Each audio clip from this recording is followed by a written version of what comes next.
Today we're going to explain a new comedy romance drama called Will You Marry Me? The episode opens on our main heroine, Mary, who's a designer. She's at a festival giving a presentation for a project. The people across from her don't like her presentation. They make fun of her and start gossiping about her.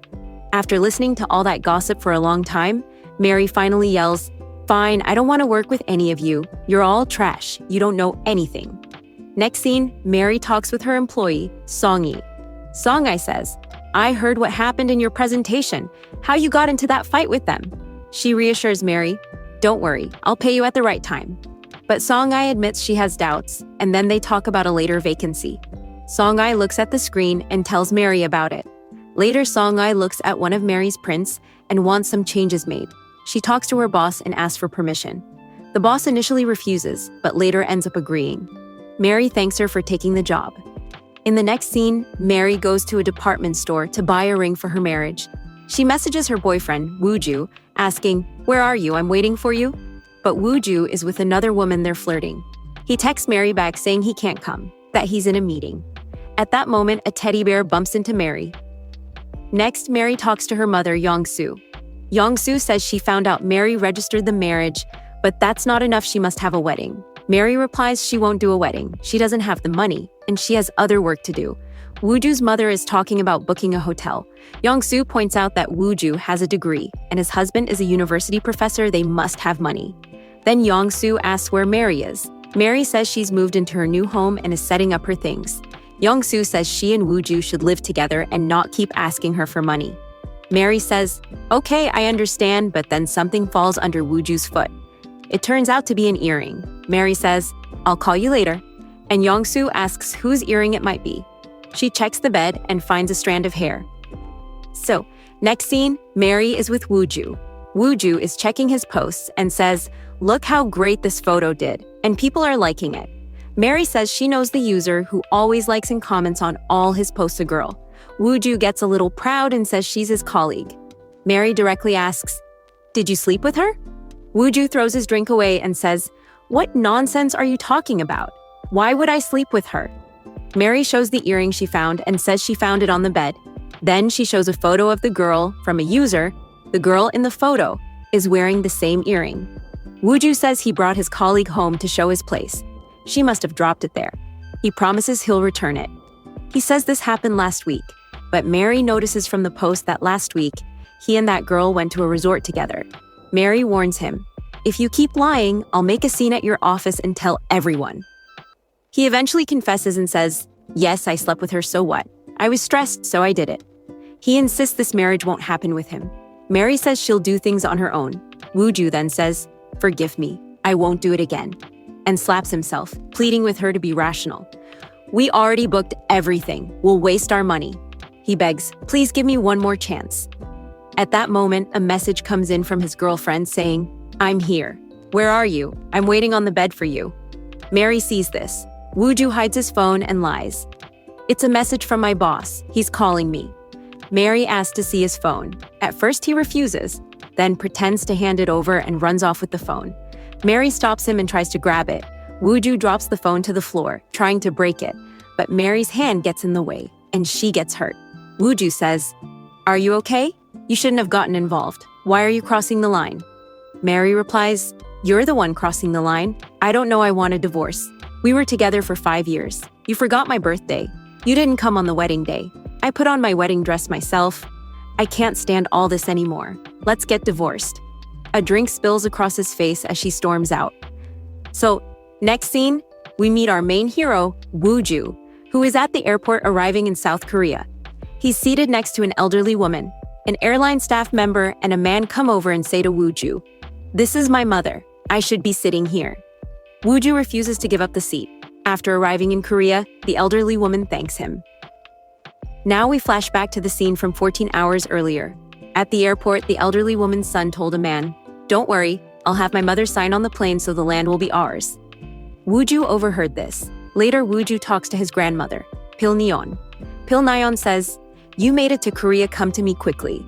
Woo-ju says she wants to meet him, but Pil-neon says she doesn't want a meeting. "I prepared a good dish for you. Put it in the fridge and eat it later." Woo-ju says he can't come right now. In the next set of scenes, we see Woo-ju on several trips. enjoying himself, taking photos, and posting them on his Instagram. Later, Mary and Wooju leave the office together. The divorce papers will be finalized as soon as Mary signs. Wooju asks if Mary is going to tell her mother about them. Mary refuses and says she'll tell her later. Wooju says, "Our breakup was for the best. You were being too hard on me." But then everything changes. Wooju's girlfriend calls asking, "Where did you go? I'm waiting at the airport." Mary sees Wooju. He claims he's on an occasion and that the phone call was from his boss. He tries to shake hands and says, "Forget everything about me. I'll find someone better for you." Mary tells him to go jump in a lake and starts to walk away. Wooju's girlfriend calls again. He pushes her and runs off. She yells back, but he doesn't listen. At 7:01, the next scene shows Mary blowing off steam by playing a game. She tells herself, "No matter what happens, I'll live without you. I'll make lots of money. I'll go on blind dates." After saying all that, she starts to cry.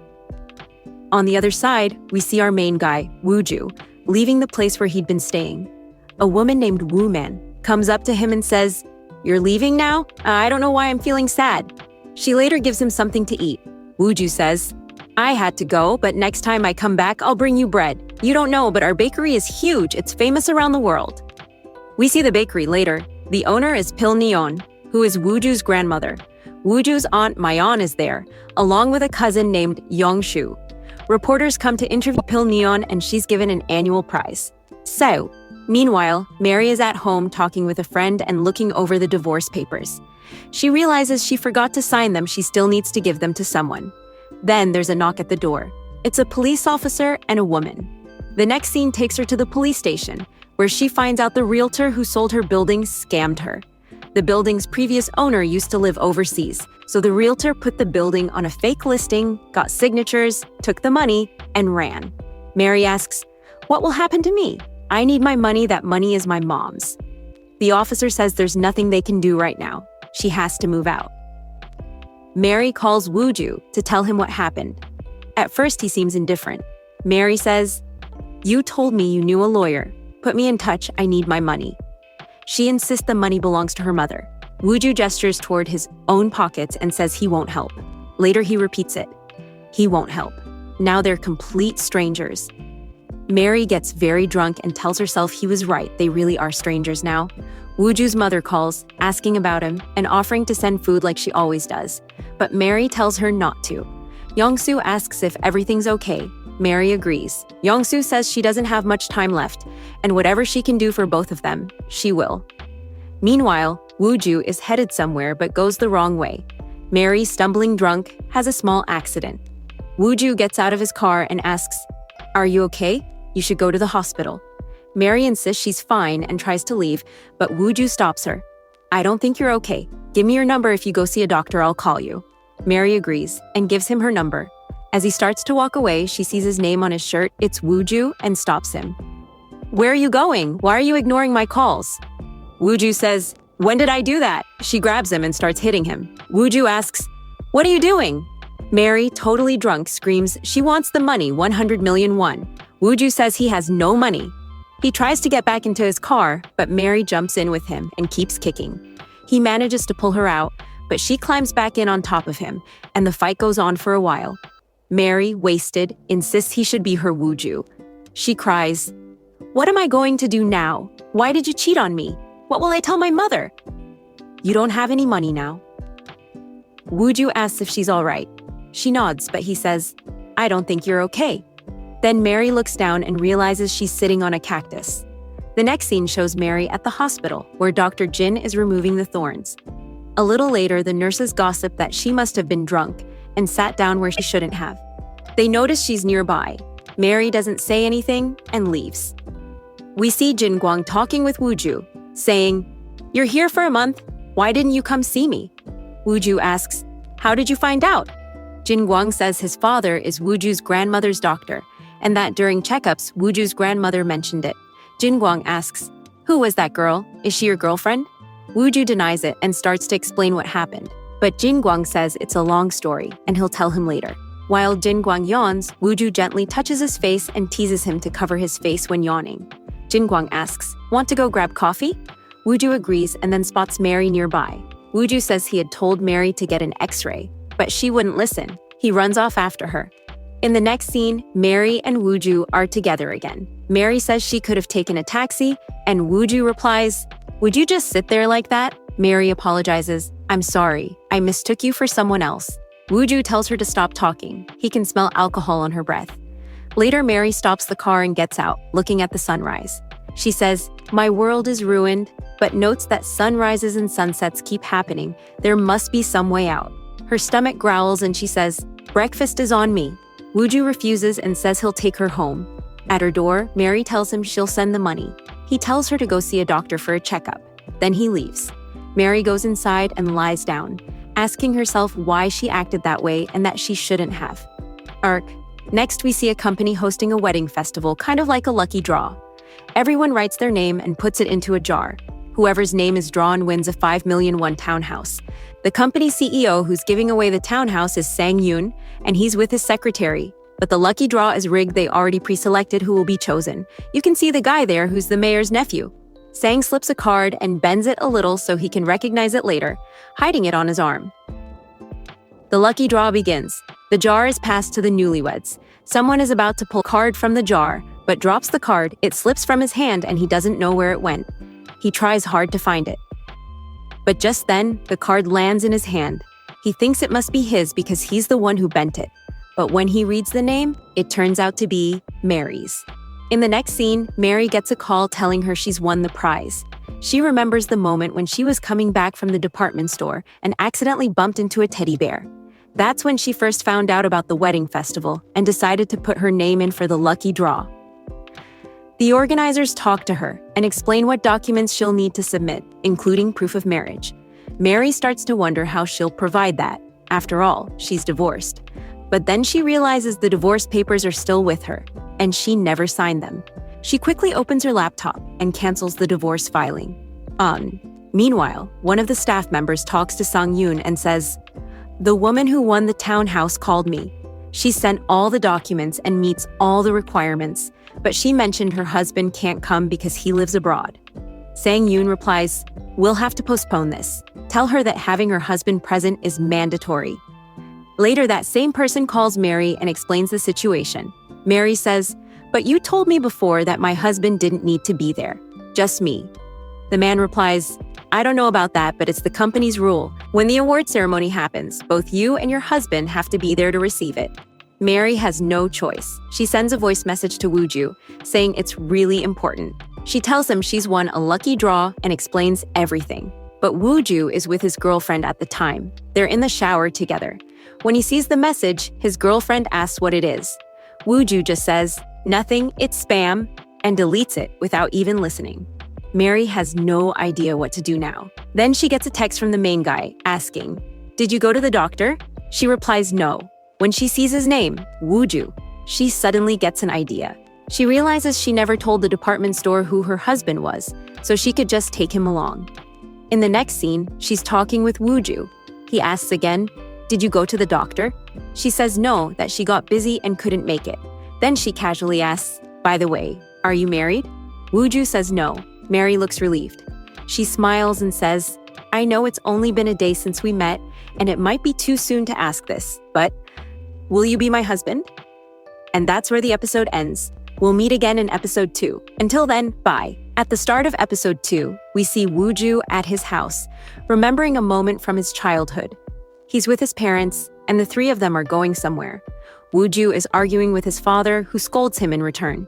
Wooju snaps back saying, "It's not mine, it belongs to my teacher."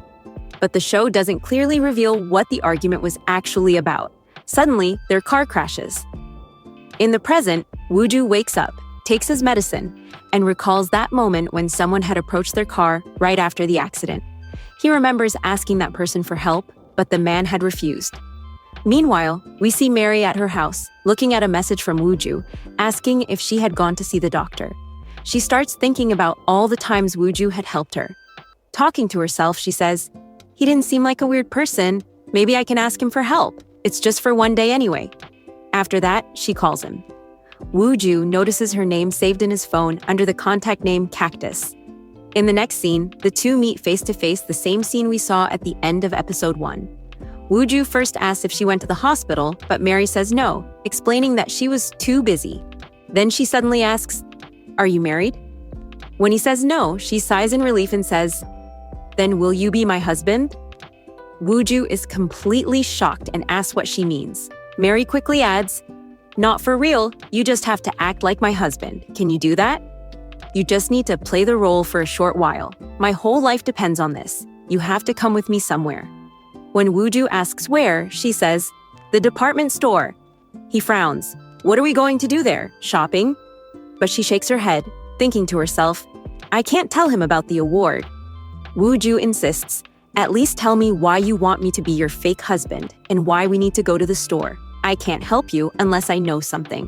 But she doesn't explain anything, just says, "Please come at that time. I'll compensate you." Wooju smirks. "How much?" She gestures a small amount with her fingers. He teases, "What, 100 million?" She quickly denies it, saying, "That's way too much." Wooju laughs. "When you were drunk before, you asked me for that much. Is that your base rate?" Mary apologizes, saying she mistook him for someone else back then. Wooju wonders why she wants him to act as her fake husband. He imagines maybe she's cheating on someone, that he'd catch her kissing another guy, and he'd beat that guy up before taking the money for a settlement. But Mary tells him it's nothing like that. Wooju replies, "So it's not about the money?" She hesitates, then nods. "I knew it," he says.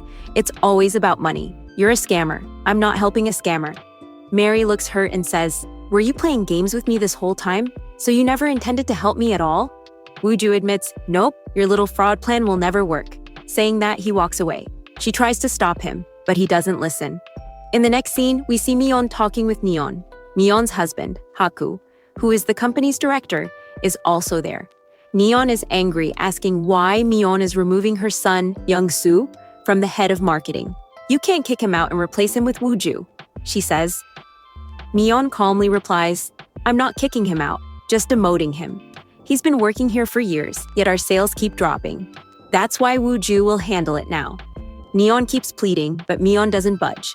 Neon accuses her, "You're only doing this because he's your grandson." But Myeon insists, "That's not true. You know very well your son had the first chance, he failed." Meanwhile, we see Young-soo relaxing, eating chocolate. His mother comes over, and he offers her some, but she scolds him. "How can you sit here enjoying yourself when this is happening to you? Wooju's taking your place." Young-soo shrugs and says, "Don't worry, Mom. I already have a plan. You'll see what I'm going to do." Just then, Haku walks in. Myeon turns to him angrily. "Why didn't you say anything? I've worked here for 30 years, but no one listens to me. I have no worth here." Haku replies coldly, "This is business, and everything Neon said was true. Come on, I'll take you to that nice restaurant we went to before." Hearing that, Myeon cheers up. That night, we see Jin Kyung getting ready to rest when Wooju calls her. Seeing his name makes her so excited that she accidentally bumps her head. On the call, Wooju tells her he's coming to meet her. In the next scene, they meet in person. Jin Kyung asks, "Will you start work tomorrow?" He nods. She explains that his grandmother couldn't come see him because she can't travel by plane. "But finally, you'll meet her," she says. "I can't always take care of her, you know. I'm not her real granddaughter." Wooju looks at her and says, "You like Young-soo, don't you?" She denies it. Then she asks, "By the way, what about that cactus lady? Is she okay?" At first, Wooju nods, but then he laughs. "No, I think she's not hurt in the butt, it's her head. Something's wrong up there. She asked me to be her husband." Jin Kyung chuckles. "So she likes you?" He quickly denies it. "No, she just wanted me to act like her husband for a day. I don't even know what she's up to, so I said no." Just then, they see a young girl running nearby with her mom chasing after her. The girl suddenly falls, and Wooju notices she's holding a small toy bear. That sight takes him back to a memory at a police station where a little girl once gave him a toy bear. He had comforted her and told her not to cry before she left. Back in the present, Wooju asks Jin Kyung, "Do all kids have these teddy bears?" She asks why he's curious, then remembers, "Wait, you took one like that with you to America. I remember now you told me a girl gave it to you. I used to tease you that she was your first crush." Wooju smiles faintly and says, "She wasn't my crush." Jin Kyung asks, "Where is she now?" Wooju replies, "I don't know. I don't even remember her name. She's probably living a happy life somewhere. Meanwhile, we see Mary at home being told to leave because the building is about to be renovated. She refuses at first, but is eventually forced out. Later, she sits alone on a playground swing when her mom calls. Her mom asks, "So, when are you getting married? You said the wedding was postponed, but your sister Sori is asking again. She wants to book her flight tickets." Mary nervously answers, "Woo-ju's been really busy lately." Mary said, "I'll talk to him myself and let you know. By the way, how's everything with you?" Yongsoo replied, "Things are great in America. My restaurant is doing well, and my English has gotten much better. If you had told us your wedding date earlier, we would have started preparing too." But Woo-ju said, "I can't tell you that right now. I don't even know myself. Actually, there's something I need to tell you." Yongsoo asked, "What is it?" Mary replied, "I can't say it over the phone." Yongsoo said, "Did you two have a fight? That happens. Just listen to him, okay? Whatever he wants, just give it to him. Sometimes losing is what actually makes you win." Mary wanted to tell her that they had broken up, but she couldn't bring herself to say it. Next, we see Woo-ju arriving at the company. He first greets his uncle, Hanku. Hanku asked, "Is this your first time here for real?" Woo-ju shook his head and said, "No, when the construction was happening here in my childhood, I visited once. You took good care of me back then." Hanku smiled and said, "Thanks for remembering. Come on, I'll introduce you to the employees." So, he brought Woo-ju outside and introduced him to everyone. In the next scene, we see Hanku talking to his son in the elevator. "There's a meeting today. Are you ready?" he asked. His son nodded. In the meeting, they first discussed an influencer who had millions of followers and had promoted their product. Then they started talking about design packaging. Yongsoo interrupted and brought up copyright infringement concerns. One of the women said, "That's not going to happen." But Yongsoo recalled an incident from 6 months ago when something similar had occurred. He said, "The head is responsible for all this meeting Woo-ju." Woo-ju apologized, "I'm sorry, I'll look into it." His grandmother told him, "This is your first project, don't make any mistakes, be careful." Later, they found out which company was handling the design packaging. It was Mary's company. She was on the phone with them, asking for 10 times the original price. The woman said, "We'll think about it." Song-hee asked Mary, "Why are you asking for so much money?" Mary thought back to what had happened 2 hours ago. Yongsoo had called her with a disguised voice and told her, "Someone from that bakery company will contact you, but you must demand 10 times the original price." Song-hee said, "That call could have been fake. You can't trust a stranger." Mary replied, "That's why I want to test it. I'm asking for 10 times more to see what happens." Woo-ju was also informed about this design company charging such a high price. He said, "All right, I'll talk to them. Set up a meeting with their CEO." Next, we see Sung-hyun rewatching his award video again and again. He yelled at his secretary, "Listen." Listen said, "I'll find a way to withdraw the prize." Sung-hyun shouted, "How's that possible? Get over here!" When Listen came closer, he kicked him and yelled, "That's not going to happen." Then he threw his shoes at him and ordered, "Clean these." Listen obeyed. Back in his office, he called Mr. Kwon and said, "No matter what, call Mary and tell her she must bring her husband to the award ceremony or she won't receive her prize."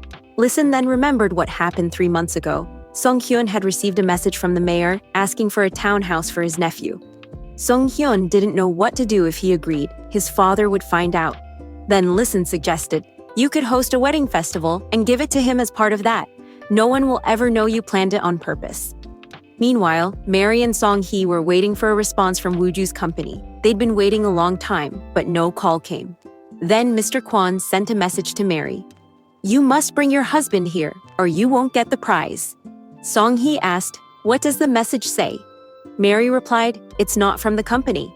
Then Mary asked, "What does your brother do? I needed Kaeshan." Song-hee said, "I don't know. I haven't seen him in 2 months." Mary thought to herself, if I bring Song-hee's brother there and Woo-ju also shows up, what will happen? I can't do that. Song-hee asked, "What's wrong?" Mary replied, "Nothing, I'm just going somewhere. If the company sends any message, let me know." In the next scene, we see Woo-ju's family meeting his ex-girlfriend Mary's boyfriend. His older sister's name is Jinhwa, and his mother's name is Yoon-suk. Jinhwa said, "Where's Wooju? His phone's off." Yoonsuk replied, "He went to Hong Kong and turned it off." They started talking about how Wooju and Mary broke up. Jinhwa said, "But I liked Mary. The food her mom sent was the best." Yongsoo said, "I get what you mean, but you don't know Wooju's new girlfriend is rich. She's loaded." Then Wooju called them, saying, "Mary contacted me. She was asking about a rental house." Yongsuk yelled, "She was asking for money!" But Wooju denied it, saying, "I already blocked her number." Just then, there was a knock at the door. Jinhwa opened it, and it was Mary. They all sat down to talk. Mary said, "I've been trying to reach Wooju. Where is he? I need to talk to him about something important." His mother replied harshly, "Why would you contact him? Good thing you broke up.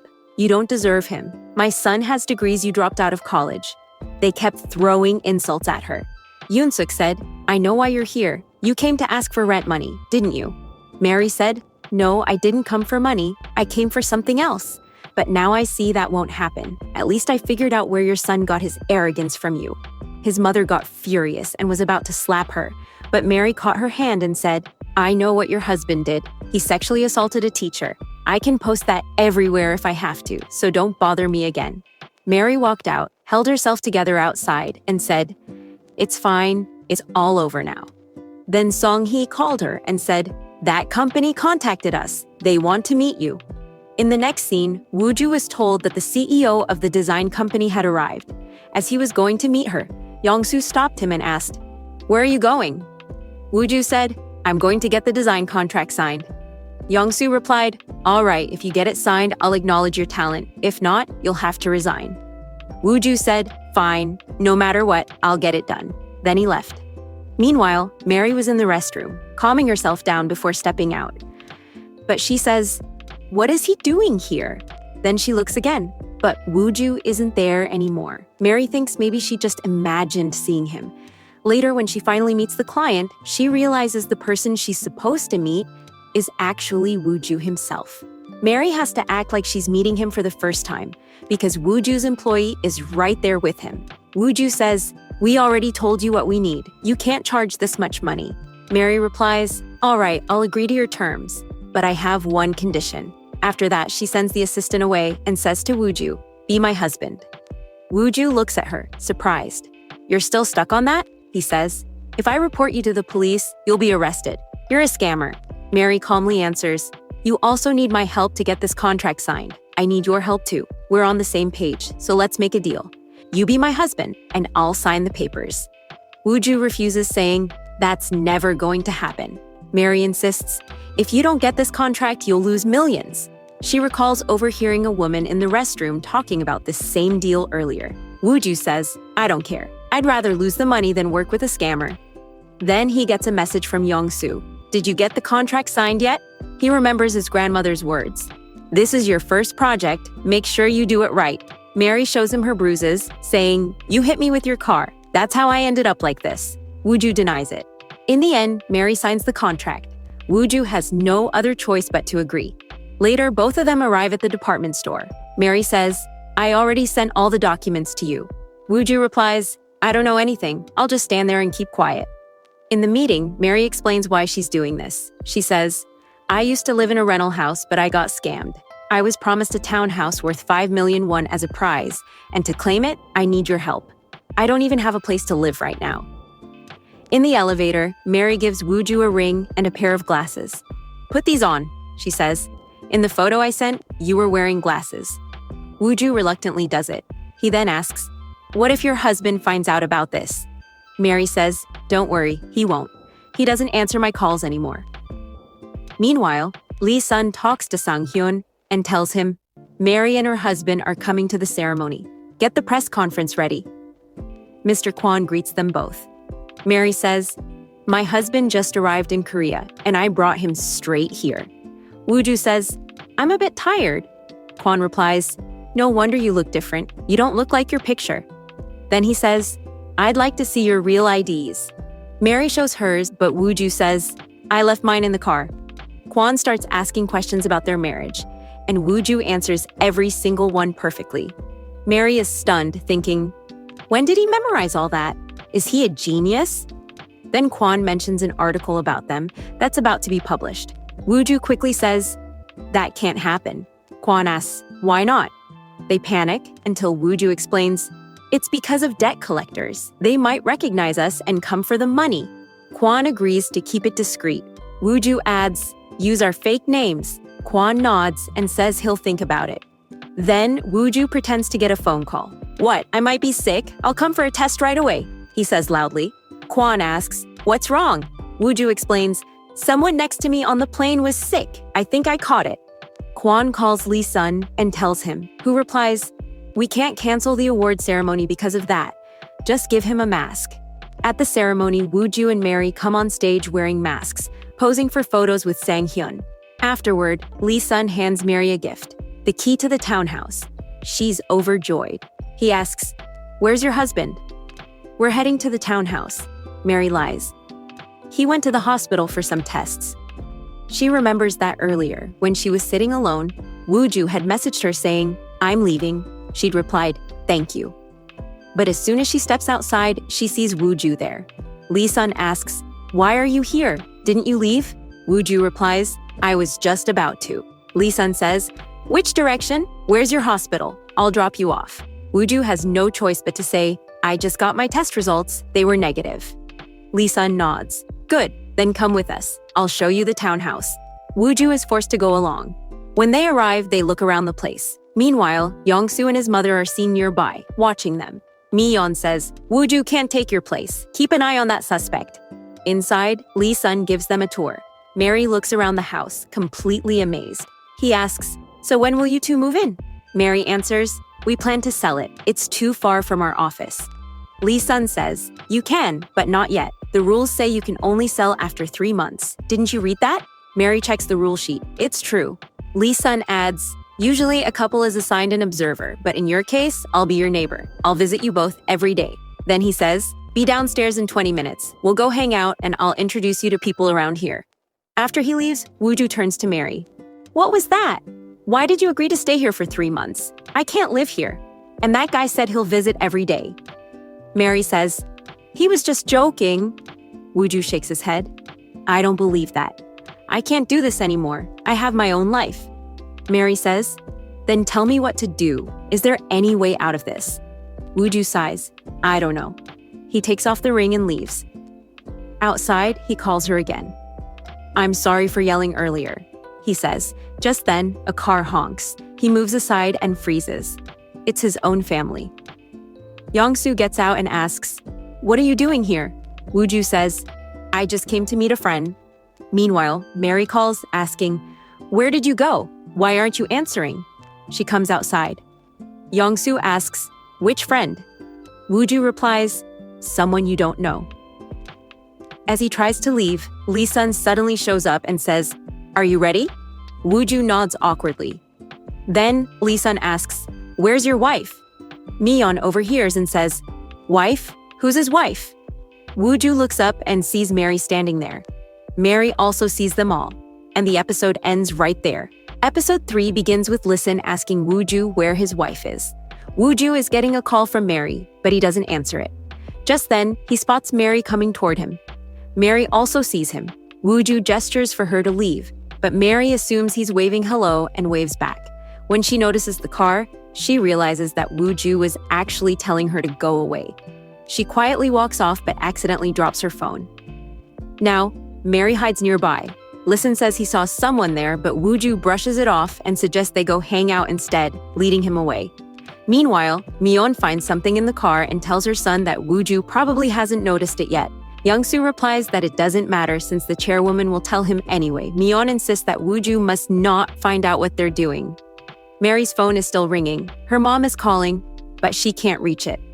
As she moves toward the road, she sees a car speeding her way and quickly hides. Mi-yeon hears the phone ringing and asks her son if it's his, but he denies it. They find the phone on the road and Mi-yeon steps out to check, but the call ends. She looks around and suddenly spots a dog shelter nearby. As she approaches, Mary, with her hair covering her face, comes out looking like a zombie. The two get terrified. Mary says, "That's my phone," grabs it, and walks away. Mi-yeon wonders what's wrong with her, and Yongsoo comments that everyone around here seems mentally unstable. Then a dog starts barking at them, and they both run off.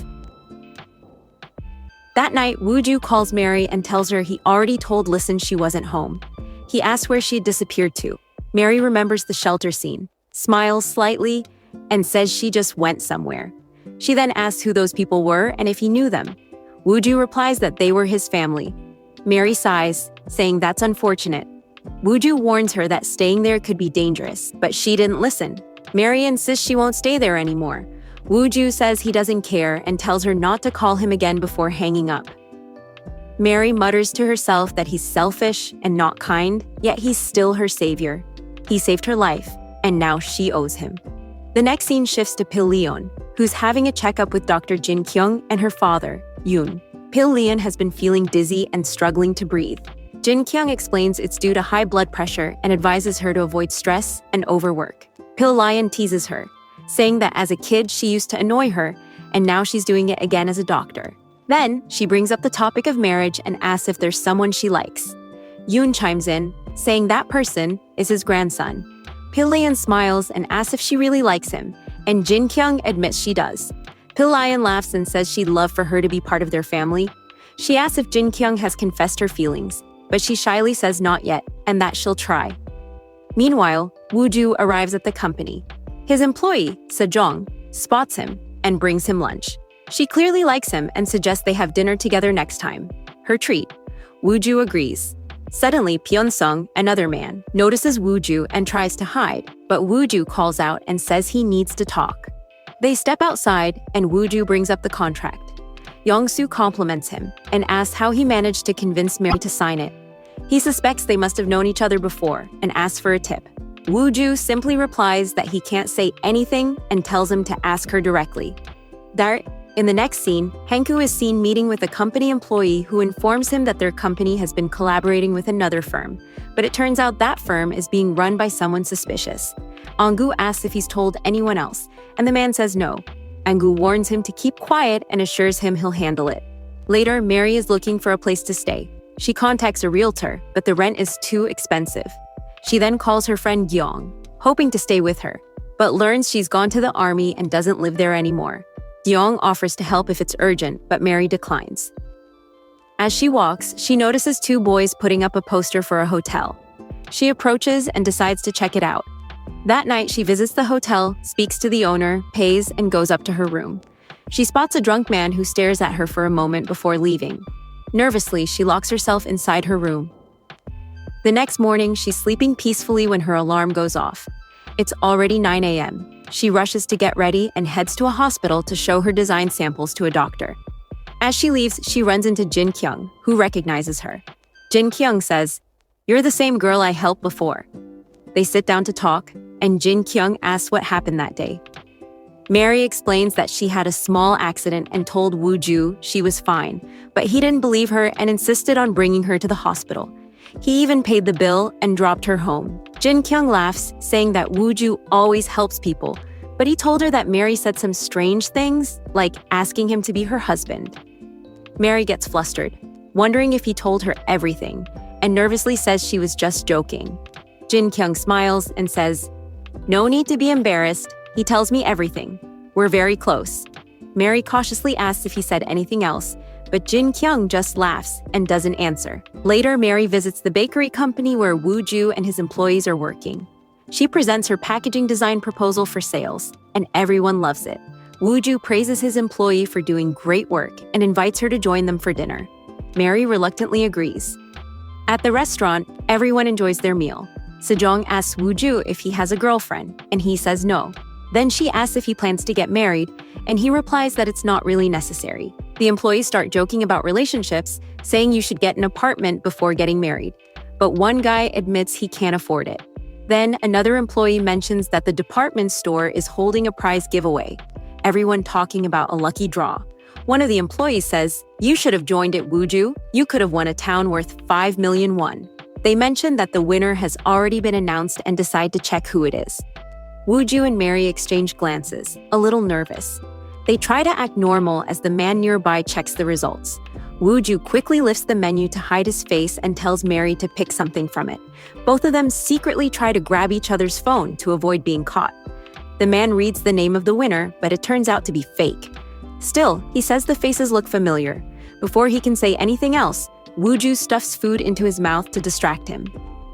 Mary, a bit drunk, excuses herself and goes to the bathroom. One of the employees joins her and compliments her, saying she did great work and that her dress looks amazing. The employee then asks if she can handle the payment for dinner, and Mary nods. When she steps out, she hands over a few cards, but none of them have enough balance. Just then, Wooju comes over and pays the bill himself. Mary asks why he did that, and Wooju calmly says it's his responsibility since it's their work dinner. Later outside, Wooju talks to Mary and offers to drive her home. Mary agrees, but as she's about to leave, Wooju grabs her hand and says, "You're drunk. Let me drop you off safely." Mary hesitates but agrees, and they leave together in his car. One of the employees comments, "She shouldn't have gone with him. I was just about to collect money for the karaoke." In the car, Mary starts mumbling about what Jin Kyung asked her earlier. Wooju asks what she means, but she doesn't respond and starts to doze off. Wooju tries to wake her up and asks for her address, but she's already asleep. So he drives her back to her hotel. When they reach the 5th floor, Wooju helps her to her room and says, "You can open your door now. I'll leave." But then they realize Mary doesn't have her key. She must have left it at the restaurant. Wooju sighs and says, "We're already on the 5th floor. I'll go back down and get it." Mary offers to go with him, but he tells her to stay put. She falls asleep on the floor while waiting. A moment later, the hotel owner arrives, unlocks the door with his master key, and tells Wooju to bring the key later. Wooju carries Mary inside and lays her on the bed. As he looks around, he notices in the mirror that the owner is staring at Mary's feet. Wooju turns and says coldly, "Are you done? You can leave now." The owner nods and walks out.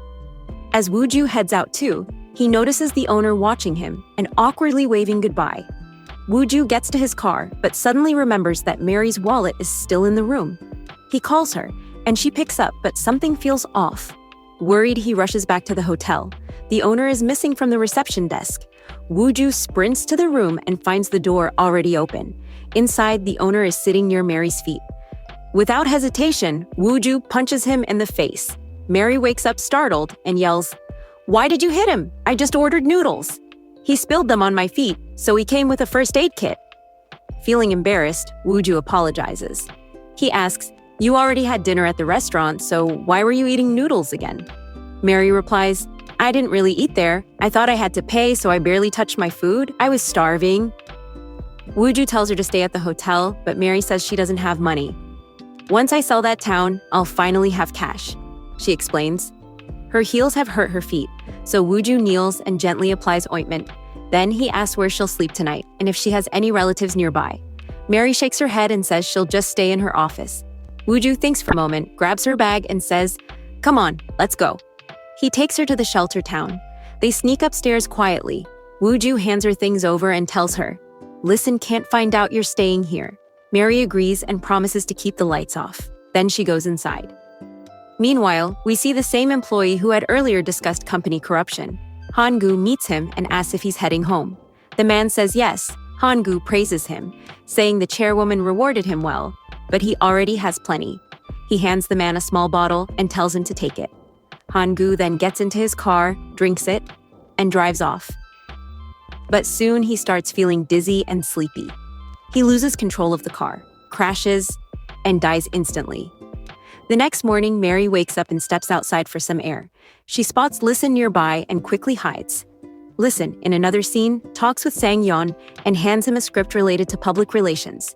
He instructs Sang-yeon to visit Mary's house for PR purposes and keep an eye on them. Sang-yeon agrees, but warns Listen not to mess things up again. Later, Listen visits Mary and tells her the CEO will be visiting next week. Mary says she'll discuss it with her husband. Han-gu reports the employee's death to Pil-leon, who insists she should attend the funeral since the man worked for them for years. But she's not feeling well, so Han-gu tells her to rest and says he'll go instead. At the funeral, Han-gu meets the employee's family. Elsewhere, Listen is participating in a running event with several others, including Jin Kyung. He remembers Sang-yeon's warning that if he makes another mistake, everything given to him will be taken back. Furious and stressed, Listen starts running faster, overtaking everyone. Jin Kyung notices his frustration. That night, Mary tries to sleep, but a mosquito keeps bothering her. She gets up, clapping her hands to kill it. In the process, she accidentally turns on the lights. Outside, Listen arrives in his car and notices the lights in her house flicker. At first, they were off, but now they're blinking. Mary tries to turn them off, but they won't respond. The doorbell rings and she checks the intercom. It's Listen. She opens the door and he says he came to drop off a parking permit form so she can register her car. Mary thanks him and mentions that her lights aren't turning off. Listen walks inside, checks a few rooms, and explains that she probably activated the audio sensor mode. After fixing it, he casually asks, "Where's your husband? I don't see any of his shoes or clothes around." Mary quickly replies that he works late in some regular company and that they haven't unpacked his things yet. Listen seems convinced and leaves. Later, Mary calls Woo-ju and tells him everything, including the part about the CEO's visit. Woo-ju scolds her, yelling, "Why did you clap? You could have just let the mosquito bite you." Mary sighs and says, "Listen is starting to get suspicious of us." Woo-ju calms down and asks when the CEO will be visiting. Mary asks, "Will you come that day?" The next scene shows both of them at a photo studio, dressed for their wedding photos. Woo-ju looks handsome in his suit, and then Mary walks in wearing a wedding dress. He can't take his eyes off her. Since Chung-yoon will be visiting their home, they need these photos as proof of marriage. Mary adjusts her dress and complains that it feels too tight and hard to breathe.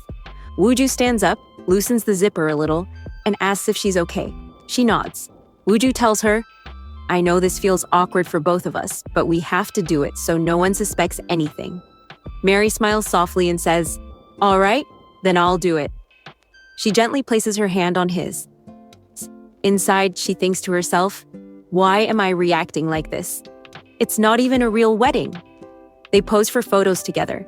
Outside, Sejong, Woo-ju's employee, walks in with her friends and starts taking photos too. Woo-ju finishes and heads out, but just as he steps outside, he spots Sejong coming toward him.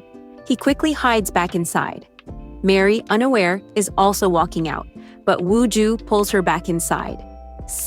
Mary asks what's going on, and he explains, "My employee is here." Sejong walks closer to the room. Woo-ju looks at Mary, takes a breath, and says, "I'm sorry for this." Then he suddenly kisses her. A moment later, Sejong opens the door, saying, "Woo-ju, are you here?" Mary sees her, grabs Woo-ju, and kisses him again. See. And with that, the episode ends. At the beginning of episode 4, the two of them were kissing. Sejong walks in and asks, "Woo-ju, are you here?" But when she sees them kissing, she quickly says sorry and leaves. Her friend asks if her team leader is inside. Sejong says she's not sure, but judging by his back, it seems like he is. Her friend suggests they should go check, but Sejong stops her saying, "Forget it, they're kissing." Then she walks away. Mary tells Woo-ju that she's probably gone. Woo-ju agrees. Mary notices something and says, "You've got lipstick on your lips." He tries to wipe it off but can't, so she helps him, gently touching his lips. Later, they both step outside to look for Sejong, but she's already gone. Then we see them back in town, getting ready to hang their wedding photo. But they don't have a hammer. They go to Listen for help, and he brings one for them. Woo-ju asks, "Weren't you on a business trip? How was it?" Listen says it went well, then adds, "It's the weekend. You should be home resting." Woo-ju replies, "I'm too busy. I try to rest, but that's impossible." Listen then says he's heading out to hang out and asks if they want to come along. Woo-ju and Mary tell him they already have plans. The two leave together, walking close to each other, sometimes brushing shoulders, while Listen just watches them until they disappear inside. Next, Woo-ju is at work. Sejong passes by, staring at him. Won-suk asks why she's looking at him like that. Sejong says she saw him at the photo studio yesterday, but Monsu insists it must have been someone else. During their meeting later, Sejong is still talking about Woo-ju.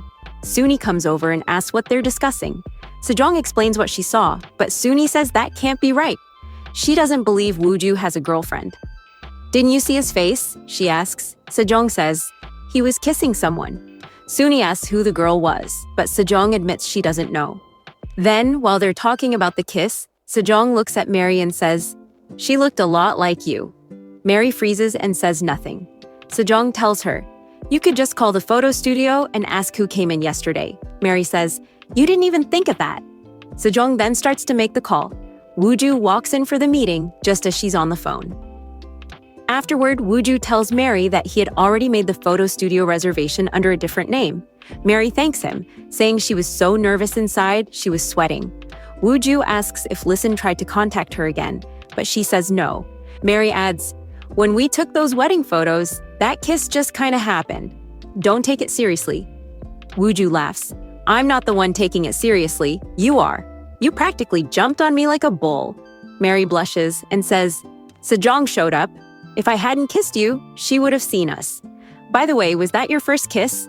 Wooju says, I was just trying to avoid Sejong. Then he hands her the clothes she left behind.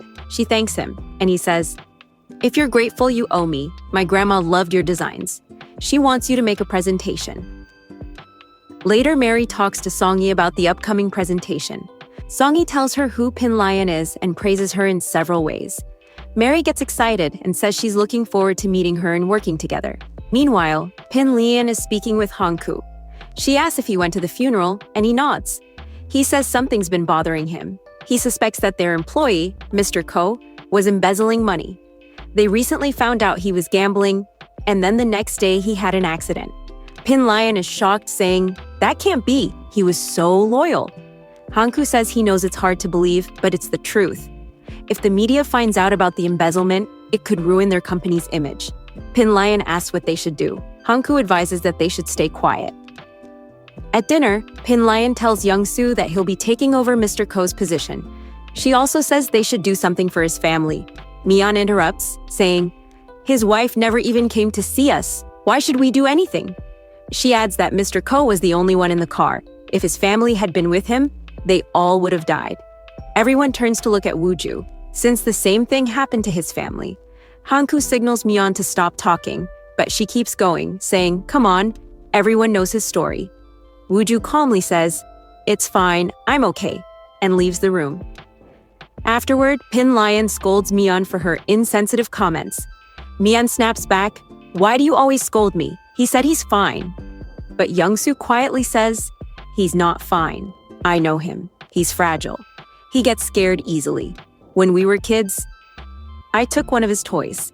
He always carried that toy with him. It was his comfort toy. We then see Wooju in his room, staring at that same toy. He flashes back to the past, to the car crash. He had crawled out of the wreck, screaming for help. A car stopped nearby, with a little girl and her father inside. Later, at the police station, Wooju sits silently while the taxi driver and the little girl give their statements. The girl walks up to him, hands him her toy, and says, my dad gave this to me for my birthday. You can have it. There's a button on it. When she presses it, it plays comforting words. Then Pin Leon and Hongku arrive. Wooju runs to his grandmother, crying. When he looks back for the girl, she's gone. But the toy remains.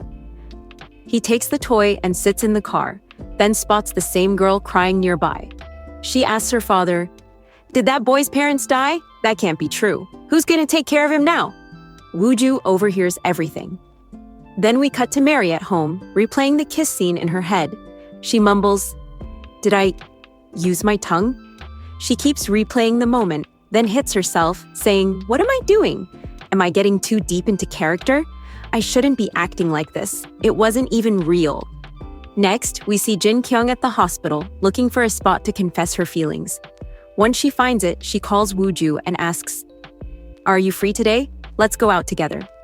Wooju asks, why are you taking me out? Don't you have friends? Jin Kyung replies, that's not it at all. I thought you might be getting bored, so I wanted to take you out. Wooju says, all right, I already have plans today, but I'll meet you in the evening. Jin Kyung gets really happy.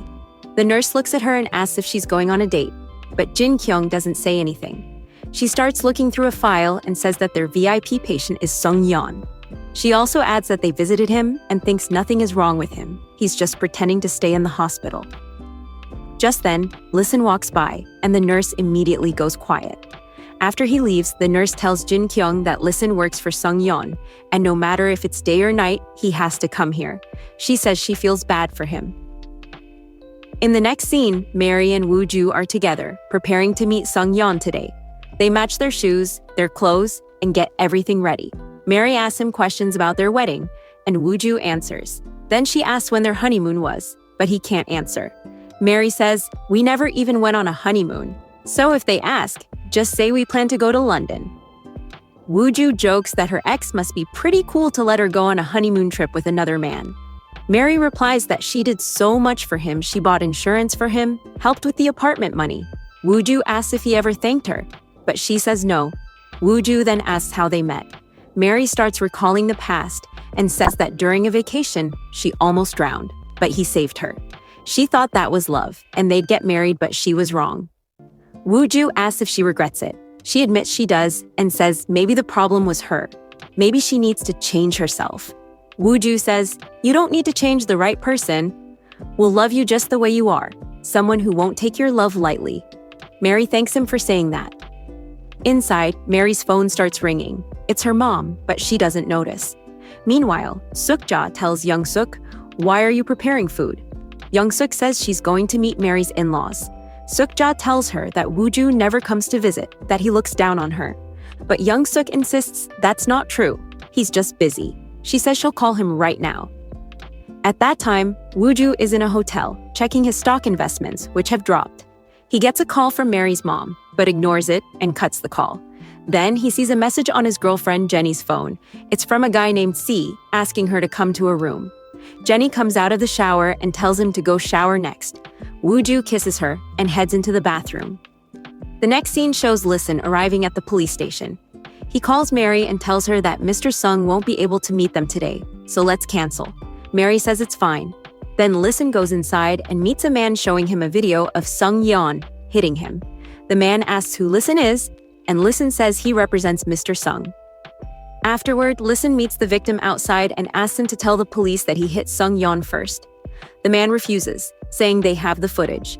Listen says the footage can be erased. The man still refuses. So, Listen offers him money. The man is shocked at the amount and finally agrees. Mary later tells Woo-ju that Sung-yeon won't be coming. Woo-ju says, "Okay, I'll come another day," and starts to leave. But then he notices some paintings, cartoon-style ones. He asks what they are. Mary says she wants to include them in her presentation and asks if he wants to know more. Woo-ju says, "Sure, tell me." Meanwhile, Listen is with Sung-yeon at the hospital, explaining what he did with the victim. Sung-yeon asks why he paid so much money. Listen replies that the man had footage.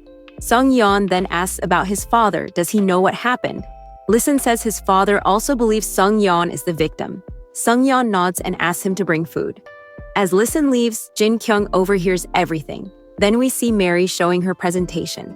She says she created this cartoon inspired by her first love. Woo-ju laughs and says it looks silly, but Mary insists it's not, that he was handsome. Woo-ju asks if she's still in touch with her first love, and she denies it.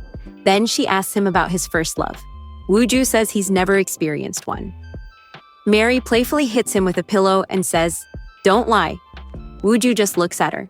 Mary apologizes, but Woo-ju says it's okay. Just then, Jin-kyung calls him. Woo-ju says he totally forgot they were supposed to meet today. Jin-kyung says it's fine. They can meet another time.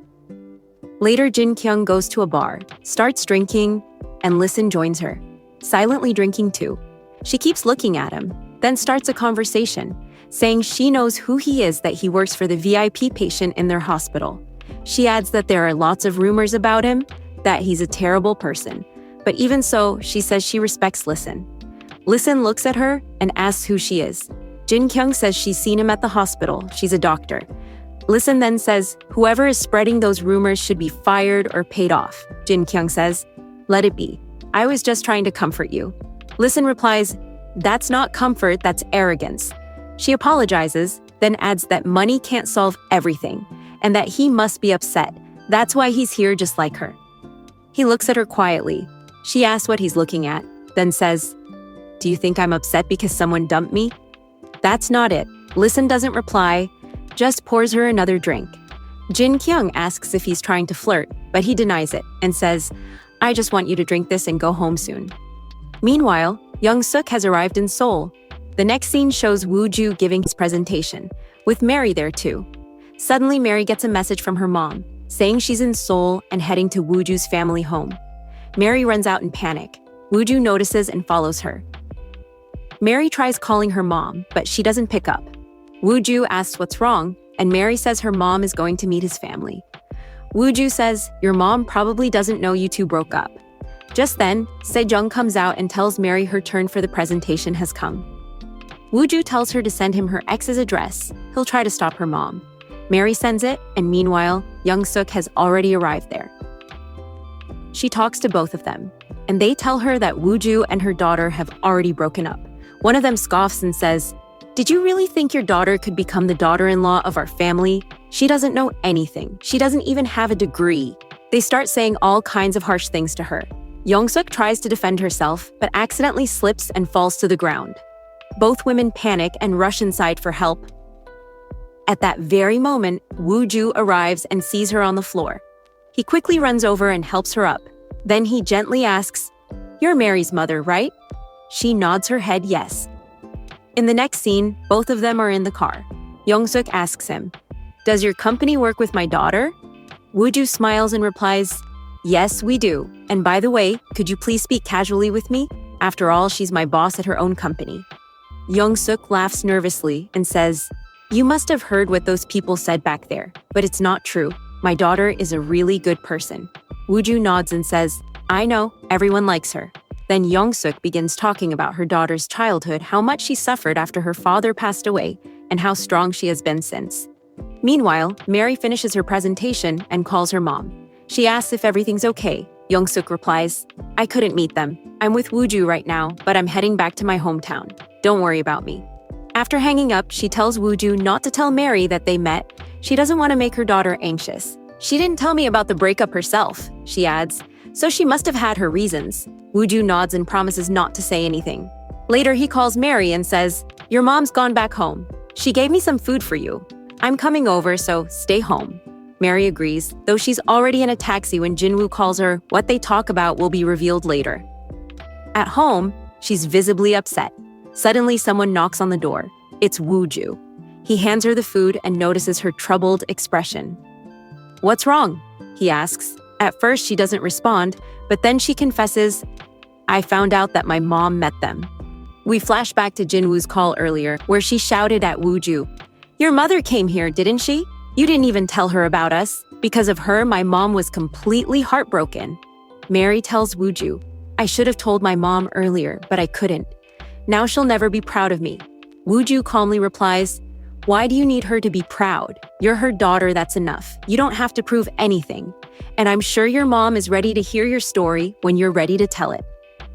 Later, Mary calls her mom and starts to bring up Wooju, but Young-suk cuts her off, saying, "Don't. I already know what kind of person he is. You did the right thing by leaving him. Just live happily in your apartment." Mary hesitates before saying, "I don't live there anymore. I moved into a townhouse. I even won an award."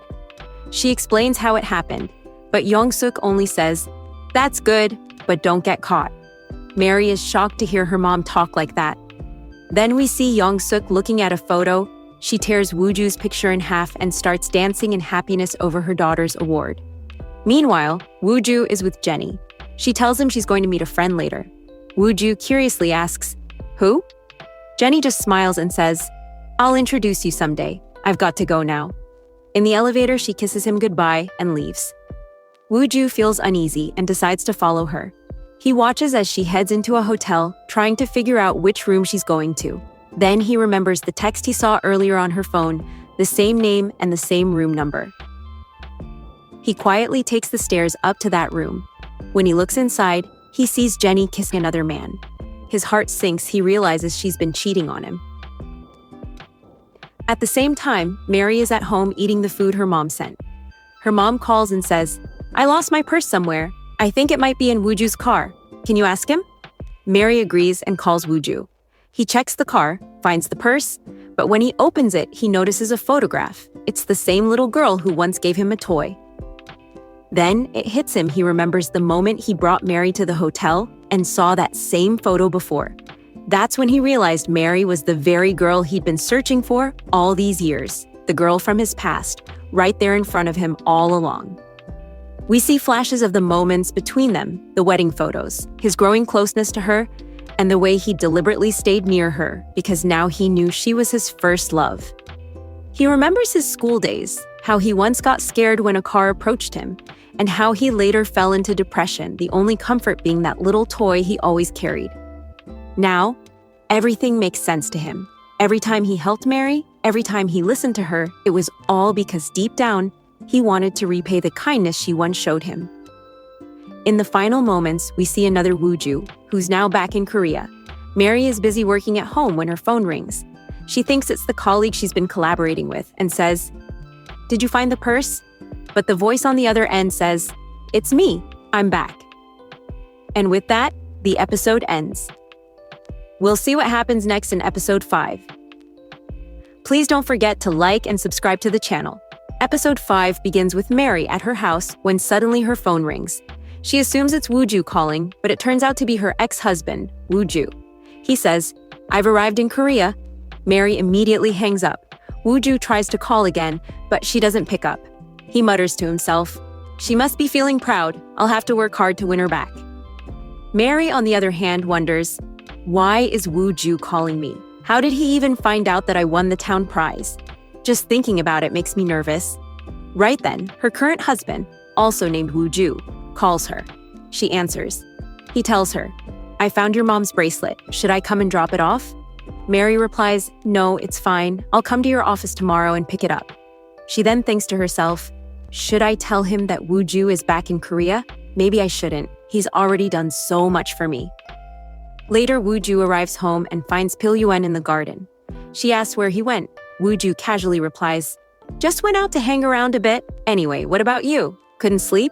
She agrees. Wooju smiles and says, "You shouldn't take so much work stress. Uncle and I can handle the company. You should rest more, maybe even go on a date." She laughs and says, "What are you talking about? I'm too old for dates. But listen, keep doing your job properly. And you should think about getting married." The next morning, Mary heads to work and spots Listen arriving in his car. She tries to hide, but he notices her. He asks, "Where's your husband? I didn't see his car parked here." Mary answers, "He's been working overnight, so he couldn't make it." Listen nods. "All right then. Want a ride?" Mary politely refuses. Later, Listen visits Pilyuen with Hanguk.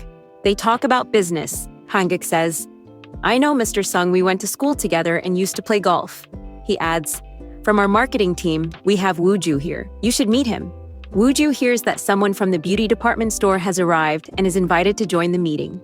Curious, he asks the secretary who it is. "It's Listen," she says. Wooju freezes. He quickly excuses himself, pretending he needs to use the restroom. Inside, he mutters nervously, "What should I do now?" He stays there for a while until his secretary calls, asking where he is. Wooju fakes a reason. "I've got constipation. I can't come." He tries to sneak out, but Hanguk and Listen walk in. With no choice left, Wooju greets Listen and introduces himself as the marketing team leader. Listen pretends not to know him. Inside the elevator, Listen asks, "So, you work here?" Wooju nods. "Can you do me a favor?" he asks. Listen smirks. "I already know what that is. You want me to keep your marriage a secret." He continues, "You don't really look like someone who worked all night." Wooju is left speechless. As the elevator doors open, Mary is standing there. She spots both of them. Listen asks her, "What are you doing here?" Wooju quickly interrupts. "She came to get her wallet. We accidentally exchanged them this morning." Listen frowns. "But you weren't here this morning." Mary, realizing he's messing up, pinches Wooju and says, "You're under too much work pressure. You forgot it was yesterday, not today." Wooju nods awkwardly. "Right, I forgot." After Listen leaves, Mary asks Wooju what's going on. He explains he's here for work. "By the way," he adds, "what was that about today and yesterday?" Mary sighs. "Listen saw me this morning, and I told him you'd been working all night." Wooju replies, "You should have told me earlier. I could have planned for it. From now on, you have to call me 2 or 3 times a day." Mary asks, "Are you really that interested?" Wooju responds, "What are you saying? I just want to minimize the risk." Later that evening, Wooju has dinner with his family. Jenny asks him for some money to open an ice cream shop. Yoon-soo asks, "Did you meet Jenny's parents? Did you talk about marriage?" Wooju doesn't respond. He just gets up angrily and walks out. Sitting outside, he recalls a painful memory. Jenny had once told him she loved someone else who lived in that same room number, that their parents had already arranged their marriage. Woo-ju had yelled, "What nonsense are you talking about? Are you cheating on me?" Jenny smiled. "Are you jealous?" He replied, "You can't have two husbands. It's either him or me. Choose one." Jenny looked straight at him and said, "Then I choose him." Woo-ju then remembers his moments with Mary, how she once lay in his arms. He'd asked, "Why do you like me?" She had smiled and said, "Because you're handsome." He stares at their old photos and whispers, "Mary, forgive me. I shouldn't have done that." The next day, Mary meets with her boss, who's showing her a new design when she gets a call from Gonghwa. "I'm here in town. I want to see you," she says. They meet at a restaurant. As they sit, the owner comes by and says someone wants to join them. It turns out to be Woo-ju. Mary is shocked. "How did you know about this place?" Woo-ju smiles. "It's a famous spot. I come here often." Gonghwa, seeing him, instantly falls for him, calling him her first love type. She starts describing the kind of man she likes. Everything she lists perfectly matches Woo-ju. Then she asks Mary about her first love. Woo-ju teasingly says, "Do you still miss him?" Mary answers, "I don't know. We only met for a short time, but I loved the back of his head. He must be even more handsome now. He was totally my type. If I saw him again, I'd recognize him instantly." Woo-ju hides his joy, smiling quietly. Outside, Gonghwa gives gifts to both of them. Woo-ju looks at them and asks, "Who's the cactus for?" She says, "That one's for Mary." Woo-ju hands it to her and jokes, "Don't sit on it." Mary blushes, remembering the night she accidentally did. Later, Woo-ju says goodbye, heads home, and looks at their wedding photo, smiling to himself. The scene shifts to Jin-young with Sung-hyun. He's pretending to be in pain. Jin-young says, "I know you're faking it. You're perfectly fine. You'll be discharged within a week." She gets up to leave. Listen tries to convince her to stay, but she refuses. Sung-hyun tells him, "Let it go." She's the director's daughter, stubborn as ever. Jin-young's colleague asks her, "Can you cover my night shift tonight? I've got something important." But Jin-young declines. "Sorry, I can't. I already have plans." Then we finally see what those plans are. Woo-ju waiting for her at a bar. The episode continues with Woo-ju noticing Jin-young and asking why she's dressed like that.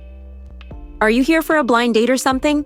He jokes, but she replies that she just felt like wearing it and asks what he's doing there. Woo-ju explains, "I didn't make the reservation, my grandmother did."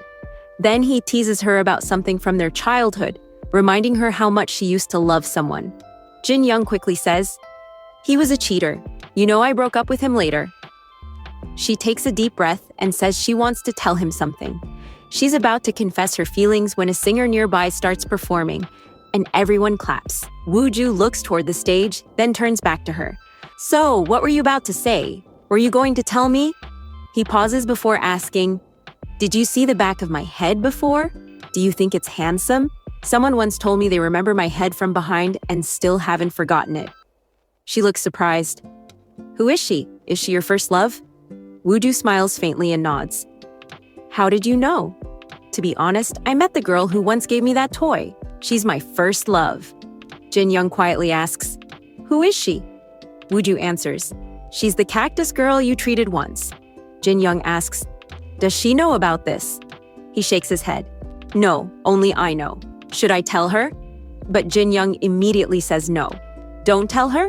If you do, she'll think her father's death was because of you." Meanwhile, Sung-hyun is reading magazine featuring Listen on the cover. He gets angry, throws some money on the table, and says, "We went to school together. Back then, when some boys were bullying me, you protected me. But that doesn't mean you're my equal. You'll always be my dog." We see Jin-young sitting at a piano, trying to play, but lost in thought. She remembers telling Woo-ju not to tell Mary the truth, and questions herself.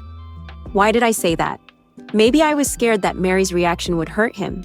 Then she plays softly, recalling a memory of a little boy playing beside her. Next, Listen enters the scene and notices Jin-young there. The story then shifts to Woo-ju's grandfather's memorial service, where everyone has gathered. Mi-young is talking with her son Young-soo, criticizing Woo-ju. But Young-soo reminds her, "Today's his birthday. Did you forget?" Mi-young replies coldly, "How could I forget? On his birthday, my brother died because of him." Behind them, Woo-ju overhears everything. Later, Wooju is driving home with his grandmother. She seems deep in thought about her late husband. The scene flashes back to a funeral years ago. Wooju was crying, and Pil-yoon told him, "Say whatever you need to say to your parents. This is your last chance." Wooju tearfully said, "They died. Because of me." Then the flashback reveals what happened.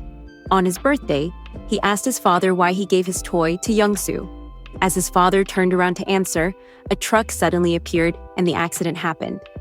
Mi-young receives a call from Pil-yoon's secretary saying Pil-yoon hasn't eaten anything today. Mi-young sighs and says to her family, "I know why. Today's the day she stops thinking about Wooju and remembers her husband instead." Then we see Han-kook remembering the past. He was there the day Wooju's parents died. A man nearby watches the crash and sends a message, reporting, "It's done." That man was Han-kook. Back in the present, Mary is at home when she notices it's raining. She steps outside and sees her cactus blooming with flowers. She takes a photo and sends it to Wooju. He receives it while sitting alone in his room, remembering how everyone ignored him that day. Then he sees Mary's message. It's blooming. A moment later, Mary gets a group message saying, "Today is team leader Wooju's birthday." She quickly texts him, "I'm sorry, I didn't even realize today's your birthday. Should I bring you a cake?" Wooju replies, "I'm starving. Just order me some food." Mary types back, "Would you like home-cooked food instead?" Then she hesitates. "What did I just write? Am I flirting with him?" Wooju messages, "All right, I'm coming over." Mary starts cooking, video calling her mom for help. Young-soo asks, "Why are you cooking so much? Are you expecting someone?" Mary denies it. "No, I'm just cooking for myself." She hangs up, but Young-soo smirks and says, "I know someone's coming. I just hope it's that guy." A little later, Wooju arrives at Mary's place and is shocked to see the table full of food. They sit down together, and Wooju tries the soup first, but it's way too salty. He laughs awkwardly and says, "It's been years since I've had soup. I stopped drinking it after my parents died." Mary gently tells him, "It's okay. There are so many days in a year. You can forget one. Just enjoy the rest." He smiles and eats quietly. Then, noticing something on her face, he leans forward and wipes it away. Mary glances outside and gasps, "There's a rainbow!" She takes him outside, telling him to make a wish. At that moment, her ex-husband Wooju arrives nearby, trying to call her. Mary asks the Wooju beside her, "What did you wish for?" He smiles but doesn't answer. She chases after him, insisting, "Tell me!" But she slips, her foot caught in a pipe, and falls right into his arms. The two look at each other, eyes locked, as Wooju slowly leans in to kiss her. Just then, her ex-husband stands nearby, watching them in silence. The episode ends right there. We'll meet again in episode 6. Until then, goodbye. Episode 6 begins right where the last one ended. As we saw before, Mary's ex, Wooju, had shown up at her house. But how did he get there? The reason was Jenny's cat, Elizabeth. After their breakup, he needed to return her cat. Jenny had stayed in Hong Kong with her fiancé, but told him to deliver the cat to her aunt's place. While looking for that house, he accidentally saw Mary and Wooju together, though he didn't clearly see Mary's face. Mary, on the other hand, noticed him immediately and quickly hid. Wooju was in a hurry, so he left, but he couldn't stop thinking about it and decided he needed to confirm what he saw. Later, Mary grew anxious and told Wooju, "That was my ex. How did he get here? Did someone tell him something?" But who could? Only Mary and Wooju knew the secret about this house. Wooju calmly told her to think rationally. "If he ever finds out tomorrow, what will you do then? Will you give up this house or stand your ground?" Mary said firmly that she would never join hands with her ex, no matter what. "Even if I get caught, I won't let him become part of this secret." Wooju reminded her how much she had struggled. "You've lost your mother's entire life savings because of that scam. You need to secure this house no matter what and sell it to rebuild your future. Everything you lost can only be regained through this." Meanwhile, Dr. Jing had come to Boat Palace to meet one of her relatives. While everyone was attending a group exercise session, she noticed Sangyan nearby. In that area, Sangyan was known as a single, hardworking man with great stamina, the kind who had never been seen with a woman. People in the community called him the most eligible bachelor. During the workout, one of the women suddenly had a cardiac arrest. Dr. Jing rushed forward to give CPR. She was dressed in workout clothes, and as she leaned down repeatedly, a couple of guys began taking photos of her. Seeing this, Sangyan became furious. He quickly helped Dr. Jing up, put his jacket over her shoulders, and took over the CPR himself. Dr. Jing realized that he was trying to protect her from embarrassment. Soon the ambulance arrived and the woman survived. Sangyan's jacket, however, remained with Jing. She wanted to return it, but he was nowhere to be seen because he had already caught the two boys. He beat them up, got their phone passcodes, deleted the pictures, and warned them that if they ever pulled something like that again, they'd regret it. Elsewhere, Mary was visiting the Sundong Company. She presented a new packaging design for their VVIP customers, beautifully packed bakery items along with a thank you card. The calligraphy on the cards was done by a famous monk. After finishing her work, she was about to leave when her ex, Wooju, appeared in front of her and greeted her casually.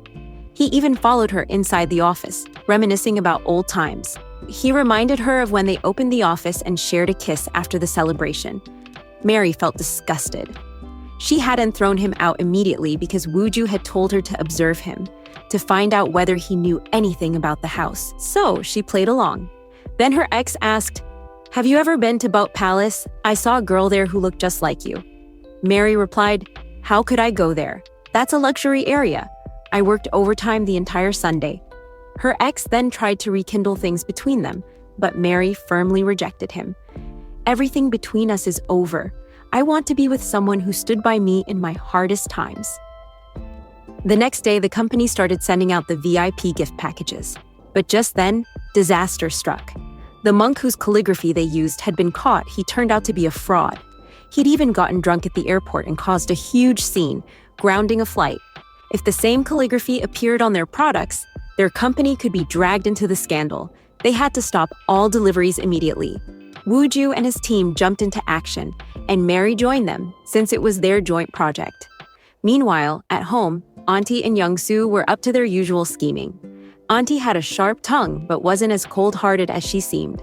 It was also revealed that she still deeply loved her husband.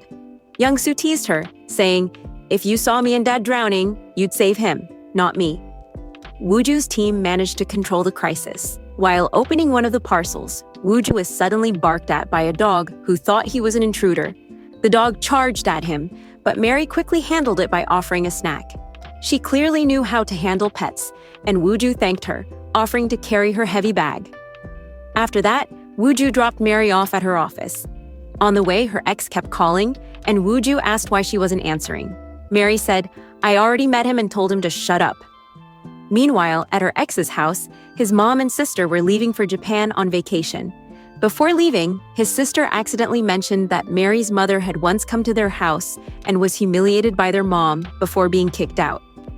"And don't even think about Mary anymore. We only want Jenny as our future sister-in-law." This made the ex realize that Mary's anger might have been because of what his mother did. He thought, "I should go apologize to her. There's no way she's moved on from me. She can't live without me." Since Mary wasn't picking up his calls, he decided to go to her office.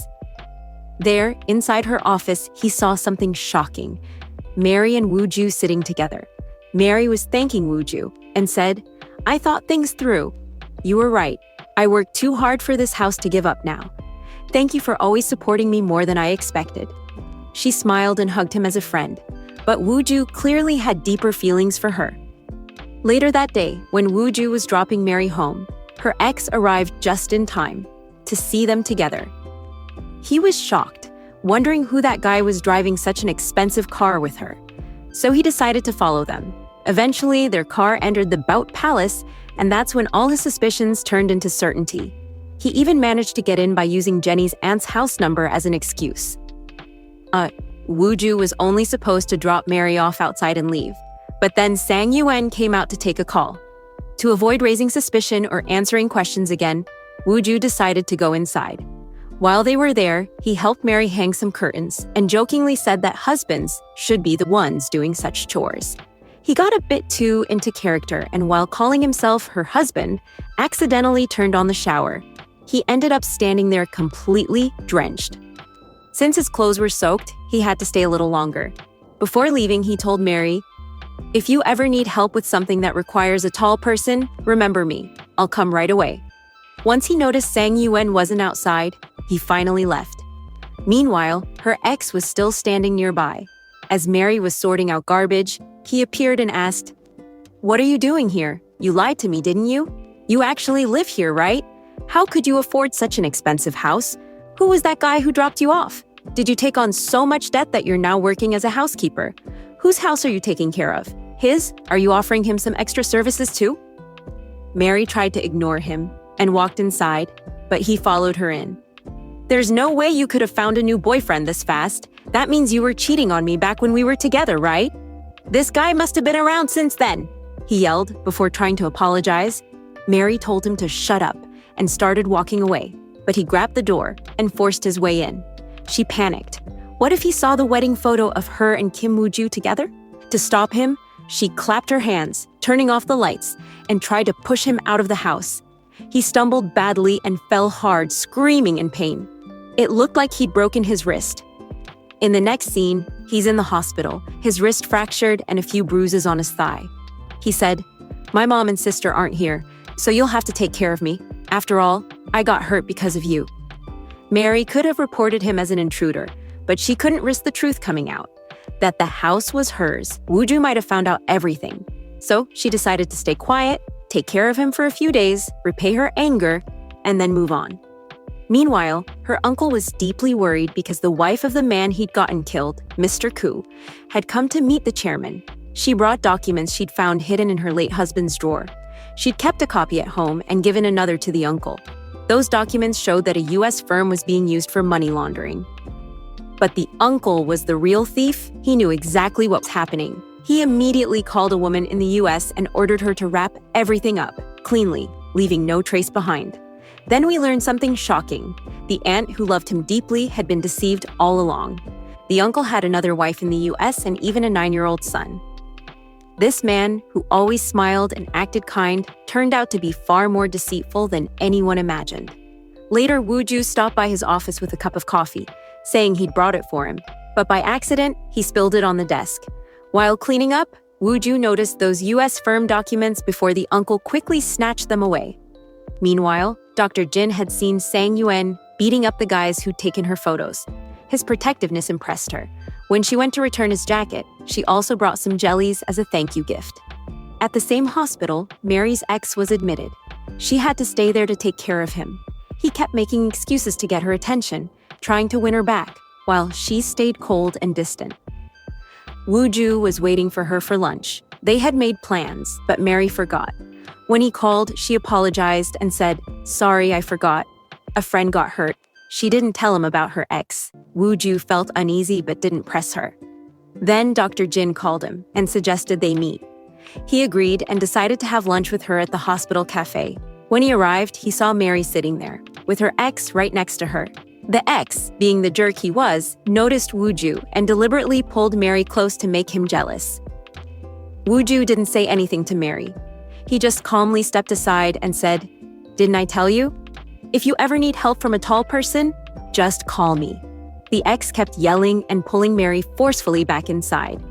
Later, Mary apologized to Woo-ju and said, "Actually, he fell at my place, and I didn't want to trouble you again. You've already solved so many of my problems. Are you mad at me because of this?" Woo-ju replied, "I'm not mad, but what can I do? I think I like you. Because whenever I see another guy close to you, it just doesn't feel right." And with that, the episode ends. Stay tuned for the next one. Don't forget to like the video and subscribe to the channel for more updates. At the beginning of episode 7, we see Woo-ju telling Mary that he likes her. Mary looks at him and asks, "Why do you like me?" Woo-ju says, "You don't need a reason to like someone." She asks again, "But why me? I'm divorced. Your family won't like me." Woo-ju calmly replies, "Are you dating me or my family? I like you. Does that bother you?" Mary denies it, but suddenly starts talking about money, saying that after marriage, they'll need financial stability. She looks at his clothes and says it seems like he doesn't save. Woo-ju smiles and says, "Who said I don't save? I just dressed up because we were meeting today." Then she asks where he lives. Woo-ju replies that he lives with his grandmother and asks, "Do you want me to move out and live with you instead?" Mary refuses. Woo-ju thinks for a moment and asks, Are you scared that I won't fit into your town? I didn't know you were like this, but I want you to know I'm a good person. I don't do shady things. Mary says she didn't mean it like that, and that his sudden words confused her. Wooju sighs and says, "Forget it. Let's pretend this conversation never happened," and starts to leave. Mary follows him saying, "How can I just forget? I was nervous. That's why I said all that." Meanwhile, Mary's ex, Wooju's namesake, keeps calling her but she doesn't pick up. Suddenly, both of them appear in front of her. The ex says, "Where did you go? I've been in so much pain." Then he sees Wooju and asks who he is. Wooju says, "I'm just someone who knows Mary." The ex replies, "I've never seen you before." Wooju then explains that he's the owner of the house and Mary is his housekeeper, and that he just came by for some work. The ex gets angry, accusing Wooju of using that excuse to get close to her. Mary snaps, "Stop saying nonsense. He's my team leader, and we work together." The ex moves closer to Wooju, threatening him, but Wooju warns him to back off. Later, when the ex is taken to a room, Wooju yells at him to stop. Mary gets a call from Song-ai saying she needs help with something urgent. Though Mary doesn't want to leave, Wooju insists that he'll take care of the ex and tells her to go. As she leaves, Wooju shouts, "Don't go!" Another patient scolds him, saying, "This isn't your father's place. Sit down quietly." Meanwhile, Wooju's grandmother remembers a moment when Mr. Ku's wife handed her some files. She tells her secretary she suspects there's a traitor in the company stealing money and asks for a secret investigation. The secretary agrees and walks out with the files, but runs into Han Cook, who notices them. He later visits Grandma to talk about his dormitory project. She asks if he set up a meeting with David. He says yes, and in the next scene, they meet David, who runs a hotel and plans to collaborate with them. After Grandma leaves, it's revealed that David is secretly working with Han Cook. David asks why he shut down the American branch, and Han Cook replies that Grandma was starting to suspect something, so he had no choice. Back at the hospital, Wooju brings food to the ex, who looks at it and says, "These are just flatbreads. I can't eat this." Wooju calmly says, "Then don't," and starts eating it himself. The ex reluctantly drinks some milk. Then he says, "You probably don't know, but Mary and I were together for 5 years. We dated, and we even got married." Wooju replies, "Yeah, I know. You cheated on her." The ex says he was confused back then, but now he's changed and plans to get back together with Mary. He adds, "You can't stop us. Mary likes handsome guys like me." That night, Mary remembers when Wooju had held her hand and asked if it bothered her that he liked her. She remembers how shy she felt at that moment. Then Wooju messages her, saying he's leaving the hospital. Mary thanks him and says she won't bother him anymore. Wooju smiles softly and walks away. In the next scene, Jinhua is seen talking to her patient when she accidentally bumps into Yunsu and Jinhua. Yunsu gets irritated and curses before walking away. Later, a nurse goes to give the ex an injection, but complains about his strong smell. She manages to do it, and then tells Wooju that the smell might bother other patients and he needs to do something.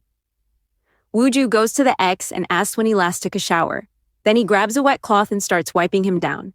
The ex shouts, "What are you doing? My skin is sensitive." Just then, Wooju's family walks in. Yunsu asks who did this, and the ex points at Wooju.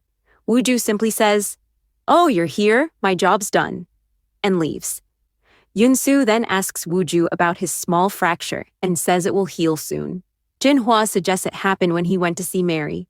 Yunsu yells, asking why he would go see her. Jinhua asks if he still loves Mary. "That can't happen," she says. Yunsu scolds him, asking what's wrong with him, and what about Jenny? Wooju says he and Jenny broke up, then starts crying, confessing that he loves Mary and can't live without her. He pleads with his mother to go see Mary and apologize for what she did to Mary's mom, saying that if he can't be with Mary, he'll die. In the next scene, Mary's mom and daughter talk to her, saying it's her fault that Wooju ended up like this, and that she should go take care of him. They remind her how close they once were. Mary says she was already there before they arrived. She fulfilled her duty and asked them not to call her again. Song-ai overhears everything.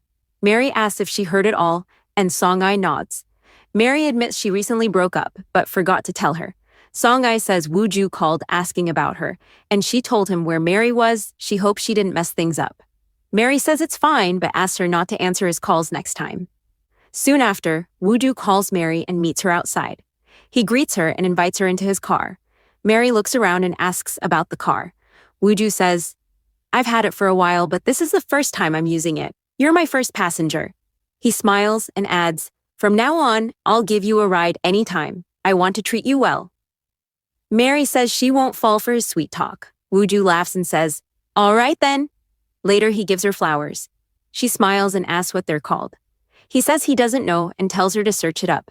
She does, and the meaning comes up as, My heart is honest. Realizing what it means, she blushes. We see Jin Kyung talking to her patient, who was supposed to come but didn't show up. Listen then starts to leave. Jin Kyung stops Listen and says, I can't finish all this food, so please stay. Listen agrees and sits down. Jin Kyung starts asking him several questions about his life, one of them being about how he once hit the kids and deleted the photos. Then she asks, Your boss doesn't treat you well, so why don't you stand up against him?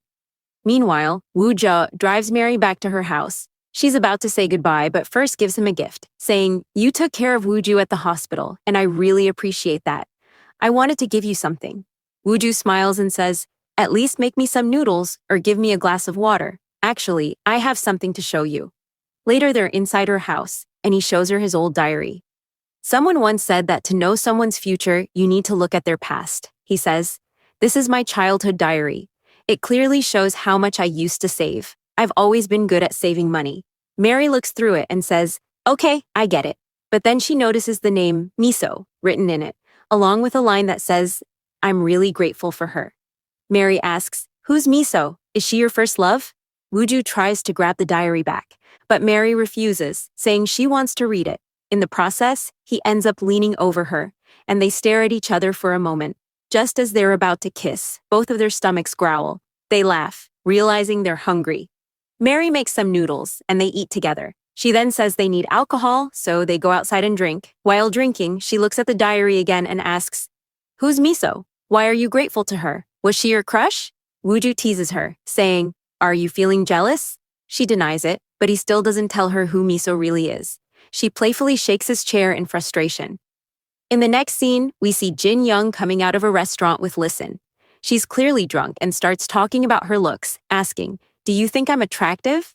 Listen replies, You're not that bad. She sighs and says, Then why doesn't my crush like me? We grew up together. Maybe he didn't understand dating back then, but he does now. So why doesn't he date me? Listen says, Maybe you just weren't attractive as a kid. She grabs his face and stares at him for a moment before sitting down and crying. Then their car arrives. Listen says, That's my car, but Jin Young insists, No, it's mine, and gets in. When Listen tries to get her out, she falls asleep inside. Meanwhile, Mary asks Wooju if he called a driver. Wooju says he didn't, and keeps canceling the request, saying, I don't think we'll get a driver tonight. She's already asleep outside, so I guess I'll have to sleep here too. Mary looks at him and says, You can sleep here. This house is partly yours anyway, but where will you sleep? Wooju looks around and says, I'll just sleep on the couch. Mary asks, Why the couch? Wooju laughs and says, It's really comfortable here, then lies down. Mary says she'll bring him a shirt, but when she returns, he's already asleep. She gently covers him with a blanket and says softly, You look so handsome when you're sleeping. That night, lightning flashes outside, and both of them wake up. Wooju looks out the window and texts her, Are you asleep? She replies, No, the thunder scared me. Wooju sends her a song, and both of them listen to it quietly from their own rooms. The next morning, they're wearing matching clothes. Wooju says, Listen once said he wanted to have lunch with us. Let's do it today. That's why we're matching. Soon Listen shows up near Mary. Wooju jokes, My wife insisted we have lunch with you today. Listen smiles awkwardly and says, I already ate, maybe next time, then leaves. Later, Jin Kyung wakes up and looks around, confused about where she is. Then she remembers what happened the night before, how she was drunk, hit Listen, kicked him, even started taking off her clothes, but he stopped her. She remembers falling on top of him, and the two of them staring at each other before she ran off to throw up. Now sober, she feels regret, thinking, I shouldn't have done that. Then she hears Listen coming and pretends to be asleep. Listen quietly says, I dried your clothes and made some hangover soup, and leaves. Meanwhile, Wooju and Mary go out for a walk. Mary spots her favorite actor and excitedly runs to him for an autograph. The actor starts signing her shirt, but Woo-ju interrupts, saying, "Sign here instead." Mary also asks for a photo with the actor, and Woo-ju, feeling jealous but having no choice, takes the picture. Later at home, Mary looks at the photo and says, "Why is this photo so bad? I know you did it on purpose." Woo-ju laughs and says, "I didn't. Next time, we'll take a better one." But just then, Jin appears and asks Woo-ju, "What's going on here? What are you doing?" He explains everything, but Mary overhears it all from nearby. Jin yells at Woo-ju, saying, "How could you do this? If your grandmother finds out, you know what will happen. Just stop whatever you're doing right now." Meanwhile, Grandma's secretary calls a company CEO to ask about some financial documents.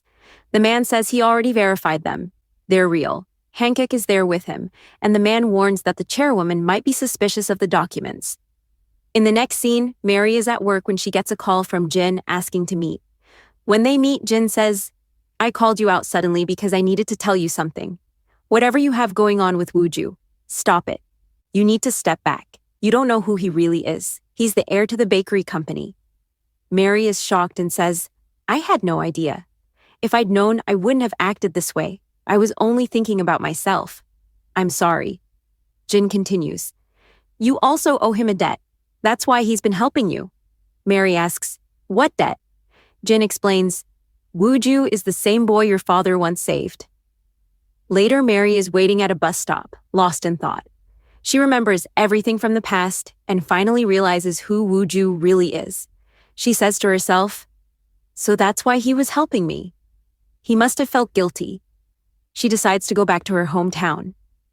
Meanwhile, Woo-ju meets Jin and asks, "What did you tell her?" Jin says regretfully, "I think I messed up. I told Mary everything and told her to stop using you." Woo-ju walks away without listening, calling Mary, but she doesn't answer. Mary returns home and talks to her mother. Her mom, Young-suk, asks, "Why are you here? Did something happen?" Mary says no. Young-suk talks to her dog, saying, "He hasn't eaten anything today." Mary asks why, and her mom explains, "There was a female dog he liked, but she got close to another one, so he's been sulking." Mary smiles and says she'll take the dog out for a walk, leaving her phone behind. While walking, she talks to the dog and says, "You fall in love too easily. You shouldn't do that. You can't just give your heart to anyone. You'll only end up hurt." Just then, Woo-ju drives up and sees her. He gets out and asks, "Why didn't you answer my calls?" Mary says, "I left my phone at home." He takes her to a beautiful place, and they sit down to talk. Woo-ju asks, "Did you meet Jin? Why didn't you tell me?" She says, "I was going to." Woo-ju replies, "Ask me anything you want." Mary asks, "Do you still have that doll?" Woo-ju nods, saying, "Yeah, it's safe with me." Then Mary says softly, "So, the miso in your diary, that's me." Woo-ju smiles and confirms it. Mary looks down and says, "You were helping me because you felt bad. But you don't need to do that anymore. My father's death wasn't your fault." Woo-ju stands up and says firmly, "I don't feel bad. I like you. That's why I helped you. I'll always be by your side." He steps closer, kisses her, and the episode ends. At the beginning of episode 8, we see Young-soo at night talking to herself, wondering where he might be. She asks if he's already had dinner. She thinks that if he comes late, it'll actually be nice. They'll get to spend more time together. Then she recalls what happened that evening. Mary comes running in, changes her outfit quickly. Her mom asks where she's going. Mary replies that she's going to meet someone. Her team leader, Woo-ju, who's in town. She tells her mom to have dinner without her and rushes out. Woo-ju and Mary are together. Woo-ju starts talking about when his parents had their accident. He says that while they were being transferred to the hospital, they passed away. He was telling his grandmother everything, but his grandfather overheard. From that moment on, his grandfather stopped talking to him. He blamed Woo-ju for their deaths. When Woo-ju was sent abroad to study, he had to learn how to handle things on his own. Mary asks if he ever came to Korea. Woo-ju says yes, he did, only to see her. He'd found out where she lived and went to meet her, but at that moment, she was talking with her mother about her father. When he overheard that conversation, he quietly left. Mary says she remembers. When she came to the door, she saw a glass of juice and noticed someone leaving. She didn't know it was him, but tells him he left too soon. He should have stayed to hear her mother's full story. Then we see what her mother actually said later. Yongsoo had told Mary that her father was always helping others, that he had saved that boy's life. She knew that boy wasn't the reason Mary's father died. Woo-ju admits he acted rashly and should have listened till the end. Then he asks about her life. Mary tells him that after her father's death, she and her sister, Sori, lived together. She used to hang out in the same area. We see a flashback, young Mary sitting alone, drawing something. She realizes her father isn't nearby, starts looking around, shouting, crying. Then her father appears, smiling, and lifts her onto his shoulders. Mary tells Woo-ju that she was terrified when her father was gone, but when he lifted her up, all her fear vanished. She never felt scared again after that. Then she points to a star in the sky, saying it's like a lighthouse for her. Woo-ju laughs and says, "That's not a star, it's a satellite." Mary looks a little upset and starts to walk away. He stops her saying, "I can be your lighthouse." She asks how, and he suddenly lifts her onto his shoulders. She laughs and tells him she's heavy, but he says she's light as a feather. Just then, they stumble over a rock and fall down together. They look into each other's eyes and kiss. In the next scene, we see Jin-young sitting quietly, remembering when she stopped Woo-ju from leaving and what she said to him then. Ji-young comes over upset, asking what she did wrong. She says, "She was using you. I was just trying to stop her. Tell me what you really feel. I know this isn't love. It's guilt." Woo-ju says, "I like Mary. You have no idea how I actually feel. And if you ever do something like this again, I'll lose my mind." He walks away, leaving her in tears. In the present, Jin-kyung starts crying. She says, "Everyone knows I like you, so why don't you?" Nearby, Listen sees her crying and comes over to comfort her. He asks what happened, but she first asks what he's doing there. Listen says he runs there every day. He sits beside her and tells her, "If you really feel something for him, you should tell him as soon as possible. Otherwise, you'll regret it later." He then invites her to come running with him and takes off. After a moment, Jin-kyung starts running too, catches up to him, and remembers telling Mary before, "Stay away from Woo-ju." She now realizes she messed up, that Woo-ju likes someone else, and she shouldn't have come between them. Meanwhile, Yongsoo enters Woo-ju's room, bringing him a blanket. Woo-ju says she can talk comfortably. They've met before. Yongsoo nods and leaves. Then she talks with Mary, asking why she's there. Mary says she doesn't know. Yongsoo teases that she must have come to see Woo-ju. Mary denies it and goes back to her room. Yongsoo, suspicious, mutters that something is definitely going on, but Mary won't tell her. Later, Mary is doing her makeup when Woo-ju calls her, asking her to come to his room quickly. When she gets there, he points at a cockroach. Mary rolls her eyes and says, "You called me here for this?" She catches it with a paper and throws it outside. Woo-ju hugs her, saying she's reliable, his type, and that he loves her. Mary blushes, saying she didn't do anything. As she's about to leave, Yongsoo enters to check on Woo-ju. She thinks he's asleep, quietly leaves something by his bed, and walks out.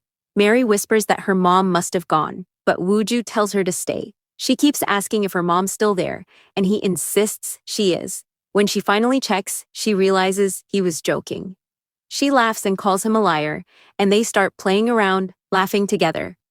The next morning, Woo-ju gets ready and comes outside, watching Mary still asleep. Yongsoo appears, asking if he slept well, and telling him to freshen up so they can have breakfast together. He agrees. At breakfast, the three of them sit down to eat Korean hen. Yongsoo asks if he knows what it symbolizes. Woo-ju says yes, it's usually prepared for a son-in-law. Mary glances at her mom. Yongsoo says, "My daughter is already married, you know that, right?" Woo-ju nods. She adds that it was her mistake, that she pushed Mary into registering the marriage and regrets it deeply. She blames herself, but Mary tells her not to. Woo-ju assures her that it doesn't matter to him. It's not important. Yongsoo replies, "Maybe not to you, but it is for your family." Woo-ju explains that his parents are gone and only his grandmother is alive.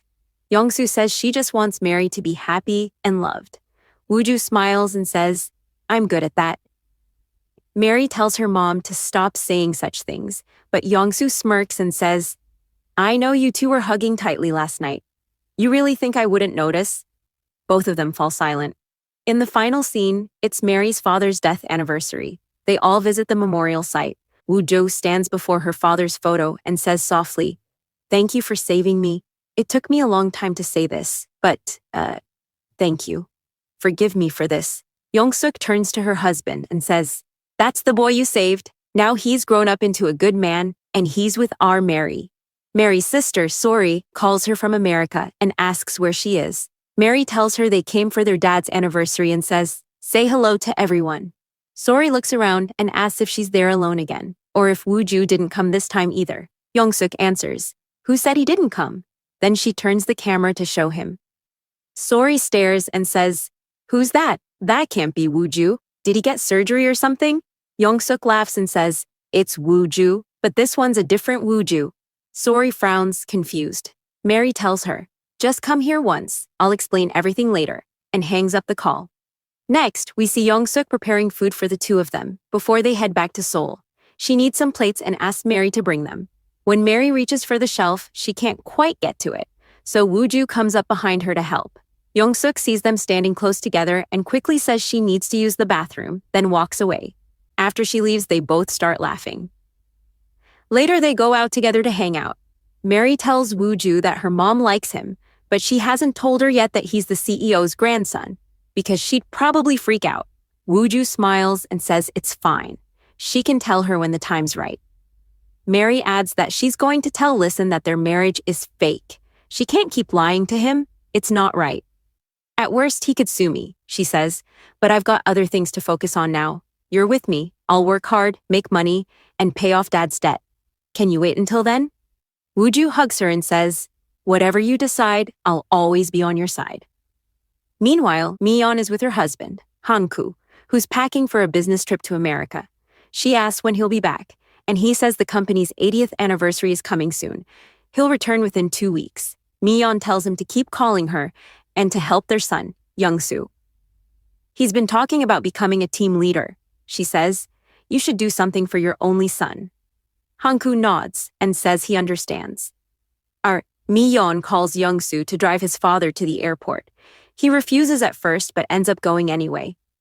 In the car, Han-koo is on the phone with his second wife, Min-jung.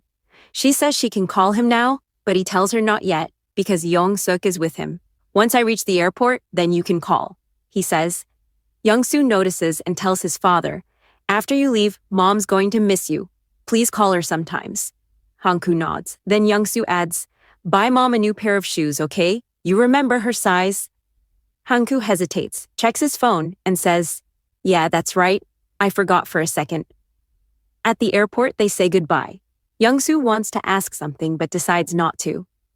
Later, Woo-ju takes Mary to a home store. Coincidentally, Young-suk and Jin-hwa are there too. Young-suk is looking at items for her house, but Jin-hwa stops her, saying they don't have enough money. "Woo-ju's jobless now," she reminds her. "He quit his job. You shouldn't be doing this." Young-suk gets upset and says, "Don't mention his name in front of me." Meanwhile, Woo-ju shows Mary a new kitchen setup, saying he wants to buy it because her mom's kitchen is too old. He asks for her opinion. Mary refuses at first, saying it's unnecessary, but Woo-ju insists, so she finally agrees. Nearby, Jin-hwa secretly spots them together and shows her mom. Both of them hide and watch. Jin-hwa frowns, saying, "That guy looks familiar." Then she remembers. "Wait, that's the one from the hospital." She snaps a photo and sends it to Woo-ju, saying they're together. Woo-ju gets the picture and mutters, "I knew it. Something like this was bound to happen." He realizes Mary lied to him. He tries calling Song-yi to ask where Mary is, but she doesn't pick up because Mary had told her earlier not to answer. He recalls the time when Song-yi mentioned a bakery during one of their calls.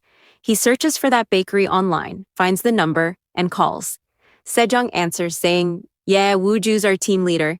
He didn't come today. He's on leave." Meanwhile, Pilrayon gives a short interview to the media, and Mi-yeon arrives to meet her. At first, Mi-yeon speaks politely, but then she asks if Pilrayon will announce the successor during the company's 80th anniversary, because her son, Young-soo, is also in line. Pilrayon smirks and says, "He's not smart enough. You already know who the real successor is." Mi-yeon argues fiercely, saying, "Do whatever you want with me, but if you ever hurt my son or my husband, I won't stay quiet." Then she storms off.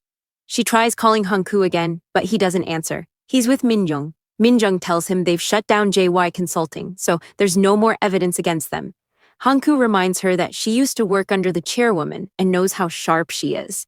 She's already suspicious that someone's been embezzling from the company, he says. Minjung replies, "Your wife invested in those funds, but technically, she was investing in your equity firm. If she ever finds out her money's gone because of you, who knows what she'll do." Later, Wooju's team has a meeting with Mary. After the meeting, Wooju tells her he wants to talk outside. As soon as they step out, he kisses her. Mary pulls back, shocked, saying, "What are you doing? Someone might see." Wooju smirks and says, "No one will. This is my company. Well, my grandma's for now." He asks why she didn't reply to his messages during the meeting. Mary says, "How could I? Song Yi and Sejong were sitting right next to me. They could have seen your name." Wooju laughs and says, "Then just change my name." Meanwhile, Sun Hee comes running to the college and announces that the chairwoman wants to meet them. Everyone gets excited. Wooju tells Mary about it, and she says she has to go too. Wooju smiles and says his grandma loved her design and wants to thank her personally. "Don't worry," he tells her. Later, Wooju gets discharged from the hospital. His family suggests going out for a meal together, but he says he wants to stop somewhere first. He goes to the bakery, trying to enter, but the security guard throws him out. In the parking lot, he mutters to himself, "No matter what, I'll get inside somehow." Then he heads to the elevator, where Sun Hee and Sejong are talking about him. That's when Wooju overhears the truth, that he's actually the CEO's grandson, and the company will someday be his. Later at karaoke, someone finds a letter saying that Wooju's been using his name and flirting with his girlfriend. He looks at it, then tears it apart, saying it doesn't matter anymore, and starts singing loudly. In the next scene, everyone gathers to meet the chairwoman. Someone asks where Wooju is, and then it's revealed. He's her grandson. Everyone is shocked, except for Sun Hee and Mary, who already knew. Wooju introduces everyone and points out Mary, saying she's from the design team. The chairwoman thanks her for her beautiful design. During lunch, the chairwoman mentions that she hates people who deceive others. Mary takes that personally and becomes visibly upset. As they're about to leave, Jin Kyung arrives to meet the chairwoman. She spots Wooju and Mary together and frowns. She tells the chairwoman she's starving, and the chairwoman invites her to join them for lunch. Outside, Mary's colleagues are chatting in the car. Sun Hee grins and says, "You guys are going to be shocked when you hear this. Wooju's the CEO's grandson." He asked Mary if she already knew about it. Mary replied that she had only found out recently. Then they started talking about Jin Kyung, wondering who she really was, since she seemed so close to the chairwoman. Yong-soo said he'd heard she was the daughter of a hospital director, and that she might be the one engaged to Wooju. Mary didn't say anything. Jin Kyung had come to check on the chairwoman's health. The chairwoman asked her if she had told Wooju how she really felt, but Jin Kyung denied it, saying she loved Wooju more like a brother than a boyfriend. Wooju, on the other hand, was at home watching an old video from a beauty competition where they were announcing a big new prize. His mother came in, handed him the medical bills, and told him to take them to the insurance office. She asked if he didn't plan on getting a job anytime soon. Wooju lost his temper, shouted at her, and stormed out of the house. Meanwhile, Jinhwa told her mother that she should have treated Mary better, saying, "Now look what's happening." She added that she didn't want to be called and would be coming home late. Wooju called the insurance company to discuss the medical bills, but during that call, he stumbled upon something strange about his wedding records. That's when he remembered the time Mary was at his house and how everything had unfolded. He recalled his grandmother's words, "I don't like people who deceive others." He also remembered Jin Kyung showing up that same day. Thinking about all of this, Wooju decided to call Mary. When she answered, he asked what she was doing. Mary replied that she was having dinner. Wooju said, "Okay, I'm coming over. I want to see you." Mary went back to her work. A few moments later, someone knocked on her door. She assumed it was Wooju and went to check. But when she opened it, it turned out to be the other Wooju. She was shocked and asked, "What are you doing here? I don't want to talk to you." She tried to close the door, but he stopped her. Mary pulled out her phone and said she'd call the police. But he grabbed her phone and said, "I should be the one filing a report." He was holding evidence of the fake wedding and said, "I know about your fake marriage. You must have enjoyed pulling that off, huh?" Mary froze in shock, and the episode ended there. Episode 9 begins with Woo Jo visiting an insurance office to handle some paperwork. While leaving, he asks for his marriage certificate. When he checks it, he notices something strange. It doesn't have the divorce date on it. Confused, he asks the woman there, and she explains that his divorce hasn't actually gone through yet. Stepping outside, Woo Jo talks to himself, wondering why she didn't sign the divorce papers. Was she too busy, or maybe, does she still like him? That night, he goes to see Mary, holding a bouquet of flowers. Nearby, two women passing by notice Mary's house and comment that she won it in a lucky draw. They laugh, saying her husband must be a lucky man to have such a wife. They mention it was sponsored by a looking around and says sarcastically, "Nice place, you really played me well." Mary insists she didn't deceive him, but Woo Jo angrily says, "You didn't even file the divorce. You're living here like nothing happened. You're shameless." Mary shouts back, "I'm not shameless. You abandoned me overnight, gave me the divorce, and left all the debt on me." Woo Jo lowers his tone, saying, "I'm sorry for that. But let's start over. We can live here together again. Forget that guy. He's just your client, a fake husband. It's not like you actually fell in love with him, right?" Mary stays silent, and Woo Jo grows frustrated. "Say something," he shouts. Then he threatens, "I'll report that beauty shop for fraud." Mary calmly replies, "Go ahead. I was planning to do it anyway. I'm tired of living in fear that you'll find out what I did. I trapped Woo Jo in this situation, and I regret it every day." Woo Jo sneers. "Why would you regret it? I know who he is, the son of a company CEO. If I tell everyone about you two, you know what'll happen, right? He'll lose his inheritance, his company, everything. He'll have to leave the country." Mary screams, "Let him. He's done nothing wrong." Woo Jo replies coldly, "Fine, I'll let him go, but you have to stay away from him. If you don't, I'll expose everything." Then he looks at their wedding photo, clenches his fist, punches the wall, and storms out. Later, Woo Jo calls Mary and says, "I'm at a coffee shop. Want to join me?" She answers softly, "No, I can't. I need to rest." Woo Jo says, "All right, we'll meet some other day." In the next scene, Woo Jo visits his grandmother. She shows him some documents about J Consulting. She explains, "You know our employee Mr. O, who died in a car accident 2 months ago? Before he died, he discovered that company funds were being funneled into J Consulting. Someone's embezzling money." Woo Jo asks, "Who's J Consulting?" She says, "They handled our US market licensing. But now I want you to investigate them secretly. Don't tell anyone, not even your Uncle Hancock. He's the one who brought them into our company." Later that night, Woo Jo reviews the documents and remembers when he once spilled coffee near his uncle and accidentally saw similar paperwork. His uncle quickly took them back. Why did he hide this from me? He wonders. Woo Jo calls his friend John and asks him to dig up everything on J Consulting. Meanwhile, Song Yi is seen on the phone. She tells Mary that the bakery client loved their design, but Mary seems distracted. Song Yi repeats it, and Mary finally says, "All right, send it for printing." Song Yi looks concerned, asking, "Are you okay? You skipped lunch?" Mary forces a smile. "I'm fine. I'm going out for coffee." As Mary steps outside, Woo Jo's words echo in her mind. "Stay away from him, or I'll tell everyone." On the other side, Woo Jo is also thinking about Mary, wondering, what's bothering her? How can I make her feel better? He remembers his grandma's words about the kind of woman he likes and starts piecing things together. At work, Young-soo is giving a love tip session to colleagues. Woo Jo quietly joins, listening carefully and writing down every point. When they notice him eavesdropping, they ask, "What are you doing here?" Embarrassed, Woo Jo runs off, but he's smiling. Later, he calls Mary again, trying to apply Young-soo's advice, asking her out for dinner, suggesting they hang out.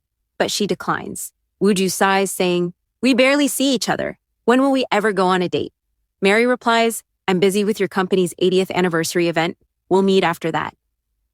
Just then, Woo Jo gets an email from John. It says J Consulting has already shut down. It was registered under a restaurant.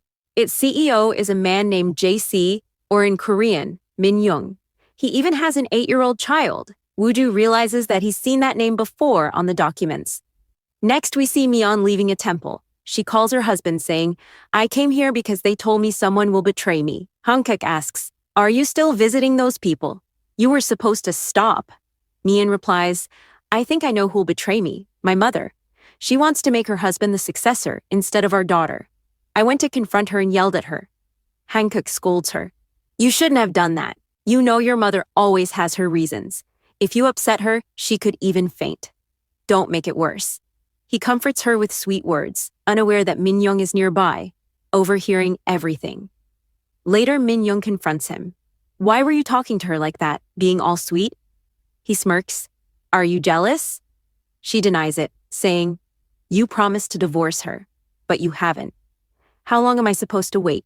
You can't even take your son out in public because you're afraid someone will see you. I can't take this anymore. Divorce her.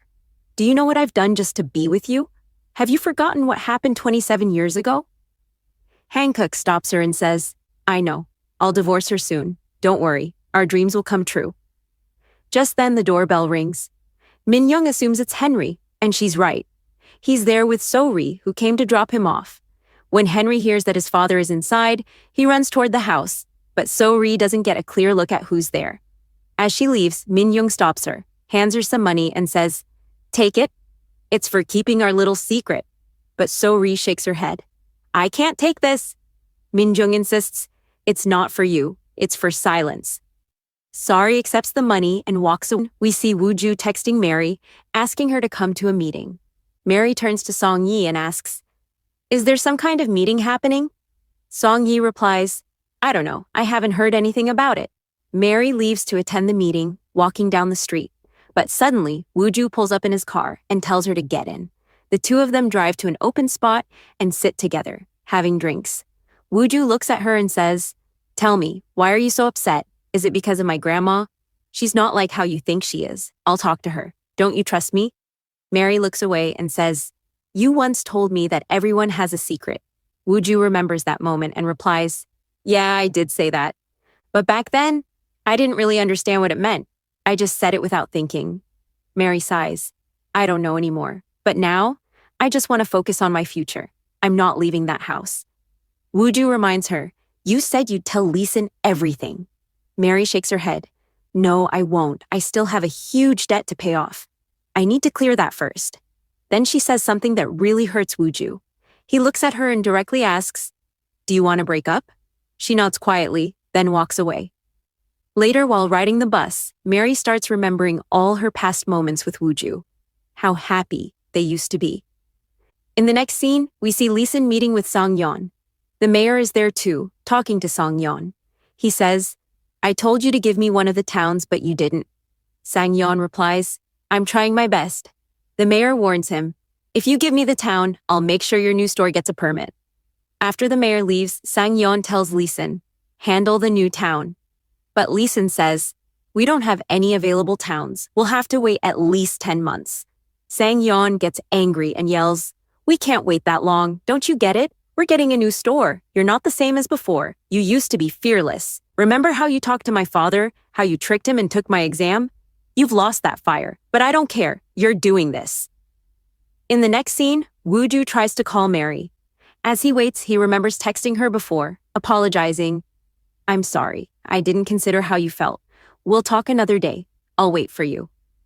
Then, Jin Kyung messages him, asking how he's been. Woo-ju replies, I'm fine. She writes back, That day I crossed the line. I'm sorry. Woo-ju responds, No, I'm sorry. I yelled at you. Jin Kyung says, If you want, I can apologize to Mary too. Woo-ju tells her not to. She then asks if he wants to grab dinner together, but Woo-ju says, Not right now. Things aren't going well. That night, Leeson goes out for a run. He thinks about the conversation he had with Sang-yeon earlier. Later, he stops by a store to buy a drink. But before he can pay, Jin shows up and pays for it instead.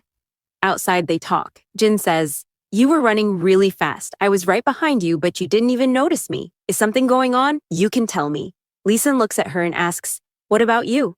Jin Kyung replies, I think they broke up. Leeson smiles faintly and says, Then that's good news for you. Maybe it's your chance. She laughs it off and asks, Okay then, tell me what's going on with you. Leeson sighs. My boss gave me a job that's impossible. I don't think I can handle it. Jin Kyung says, Then stop working for your boss. You're capable. You could do something better. But Leeson shakes his head. I can't quit. I have my reasons. Jin teases. Then blackmail him. Use the stock issue or something like that. Leeson replies quietly, I can't. Because I'm the one who caused that mess. If this comes out, I'll be the one who gets hurt. In the next scene, Woo-ju is in a meeting with Mary. After it ends, someone tells him, It's the chairman's birthday today. You should go. While waiting for the elevator, Woo-ju looks around and notices Mary isn't there. Chung-yi tells him she had an appointment. Woo-ju leaves, but Mary goes to a studio and sees a famous actress there, which reminds her of her past. Then we see Woo-ju standing on a bridge, also lost in thought, remembering his moments with Mary. Later that night, he goes to her house. The lights are on at first, then suddenly turn off. He calls her, but she doesn't answer. Inside, Mary remembers what happened earlier. She was hanging out on the rooftop when she saw Woo-ju coming, so she ran inside and turned off the lights. In the next scene, a security guard approaches Woo-ju and takes him to the control room.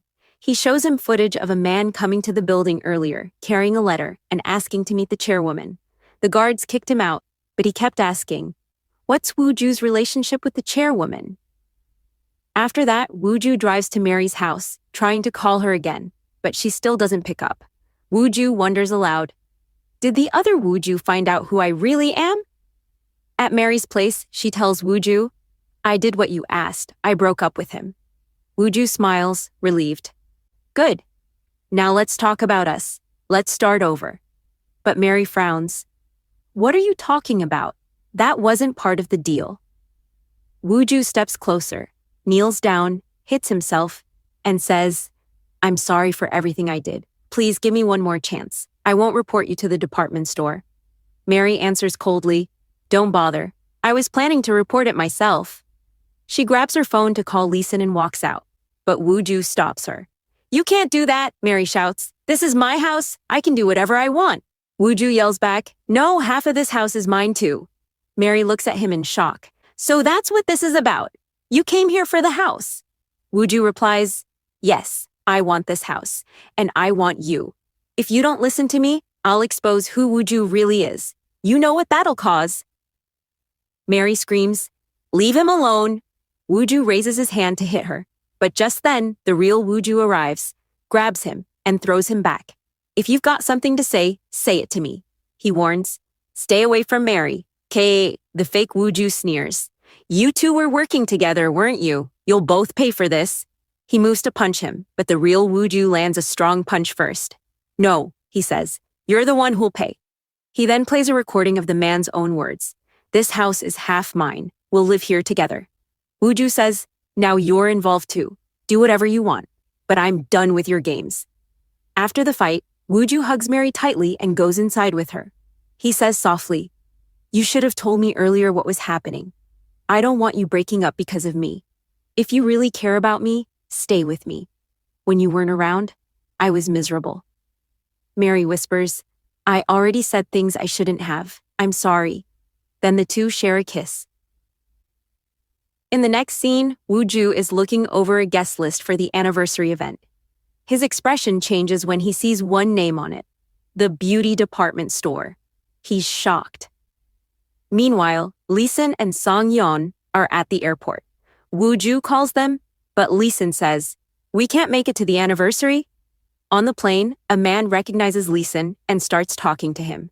Sang-yeon asks afterwards, "Who is that?" Leeson says, "I met him once or twice in the US."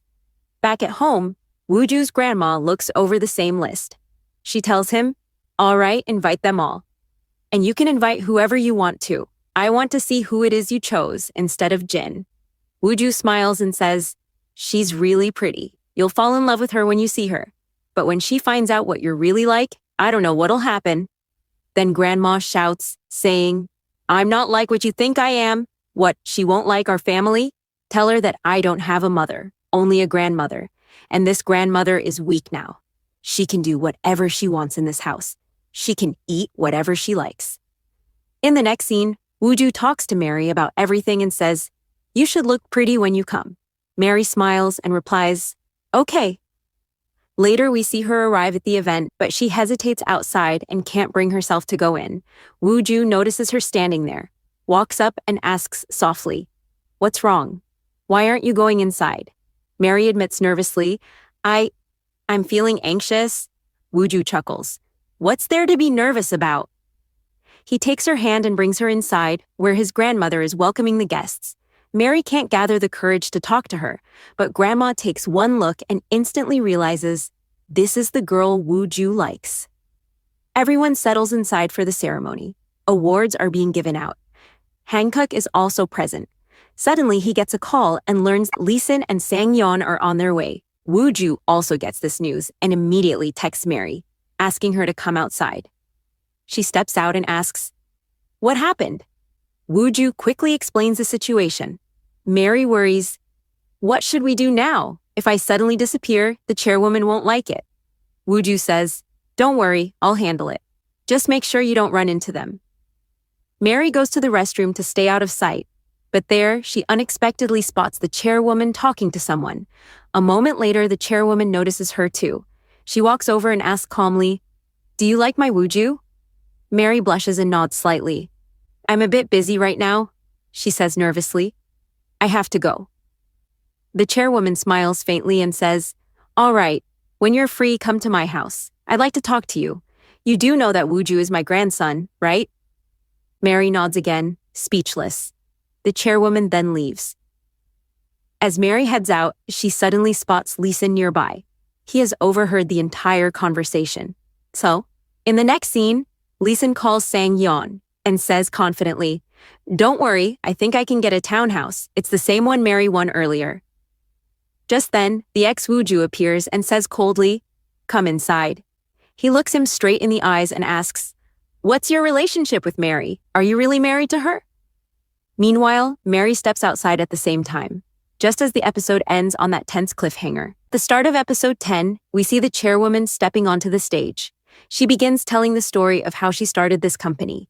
Nearby, Hankook receives a call. He's told that people from Beauty Place are on their way. Woo-ju finds out about this, and Jin Kyung keeps glancing at him. Mayeon smiles and says, "You're getting prettier every day. Do you have a boyfriend?" Mayeon jokes, "My son's single, you know." Young-soo tells his mom to stop embarrassing him. Woo-ju signals to Mary to come outside, which is the same moment we saw at the end of the previous episode. Next, Woo-ju talks to Listen. He says, "Let's head inside."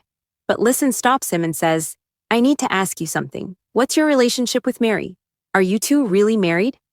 Woo-ju hesitates, not knowing what to say. Just then, Jin Kyung walks up and tells Listen she wants to talk to him. Listen asks, "What are you doing here?" She replies, "I came for the event too." Jin Kyung takes him aside and tells him the truth, they're not actually married. Listen is surprised, but she says, "No need to act shocked. I know you already knew." She remembers that time when the chairwoman was talking to Mary and Listen overheard everything. She had seen him there. Jin Kyung says, "I know Woo-ju well." Listen then asks, "Is he the guy you like?" She nods and asks, "So what are you planning to do now?" Listen says the prize they received has to be returned. Jin Kyung agrees and says, "Then there's something you should see." She recalls coming to meet Listen earlier. She wanted to return the clothes he had given her, but when she arrived, she saw the mayor talking to them. The mayor was saying, "Give me the town, and I'll make sure you get a permit for your new store." All of this was secretly recorded on camera. Later, Listen watches the video and says, "Are you blackmailing me?" But Jin Kyung answers calmly, "No, just like you protect Sang Yeon, I'm protecting Woo-ju. What you do next is up to you." Later, Listen is with Sang Yeon. Sang Yeon asks, "Earlier you said the town could be ours. What did you mean by that?" Listen brushes it off, saying, "I was joking. I said it without thinking." Sang Yeon gets furious, yelling that he's wasting his time. He then mentions, "Remember that guy we met on the plane, the one named David? He sent flowers under the hotel's name." Listen recalls the moment just an hour earlier. He had seen those flowers. He said he met David on the plane, and David told him he'd left the hotel a long time ago. But Hankook insisted that wasn't true, saying David must have been joking. The chairwoman, however, takes it seriously and tells her secretary, Joo-hee, to investigate David. 8. Next, Woo-ju visits Mary. He tells her what Listen had asked and says, "Good thing Jin showed up in time and saved me." Mary asks, "Do they know each other?" Woo-ju says he's not sure, but thinks Jin handled the situation well. If she hadn't, he adds, "Listen would have called us by now. You couldn't even meet my grandma. I'll schedule an appointment so you can meet her. Tonight we'll go see Listen and talk to him." Mary hesitates, saying she's too nervous. Woo-ju smiles and says, "Don't worry, I'll go with you." He hugs her and kisses her. Just then, Sori shows up and rings the doorbell. They go to check who it is and realize it's Sori. She steps inside, looking around. At first, she doesn't notice Wooju. She starts talking about America, but when she turns around, she sees him. "Who's this?" she asks. Mary is about to answer, but Sori interrupts, recalling a previous moment and saying, "You must be Wooju." He nods. Sori studies him carefully and says, "You pass." Mary frowns. "Who are you to say that?" Sori snaps back, "Stay quiet or I'll tell him what you did when you were a kid." Mary quickly hushes her. Wooju says, "Okay, you two talk. I'll head out." Sori stops him, saying, "Where are you going? Finish what you were doing. I'll find an empty room for myself." Mary, confused, asks what she means. Sori glances at her lips and says, "I know what you two are doing." Mary quickly wipes her lips and leads Wooju outside. She apologizes, saying, "You must be mad because of what she said." Wooju laughs. "I'm fine, she's cute." He starts to leave, but Mary stops him for another kiss. He kisses her, says goodbye, and leaves. Meanwhile, Hankuk remembers how the chairwoman told Juhee to investigate David. He calls her saying, "I need to tell you something." Later, he meets her and admits, "David never signed any contract with us. He didn't review anything. He tricked us." The chairwoman yells in disbelief, "What nonsense are you talking about? Call him now. I'm flying to America." She tries to stand but collapses. She reaches for her medicine, and Hankuk quickly grabs it, helps her sit, and hands it to her. After taking it, she says, "We need to speak to David." But Hankuk confesses, David doesn't work at the hotel anymore. He was fired 2 years ago. Shocked, she asks about the money they sent for the plant in America. Hankuk says quietly, "There is no plant."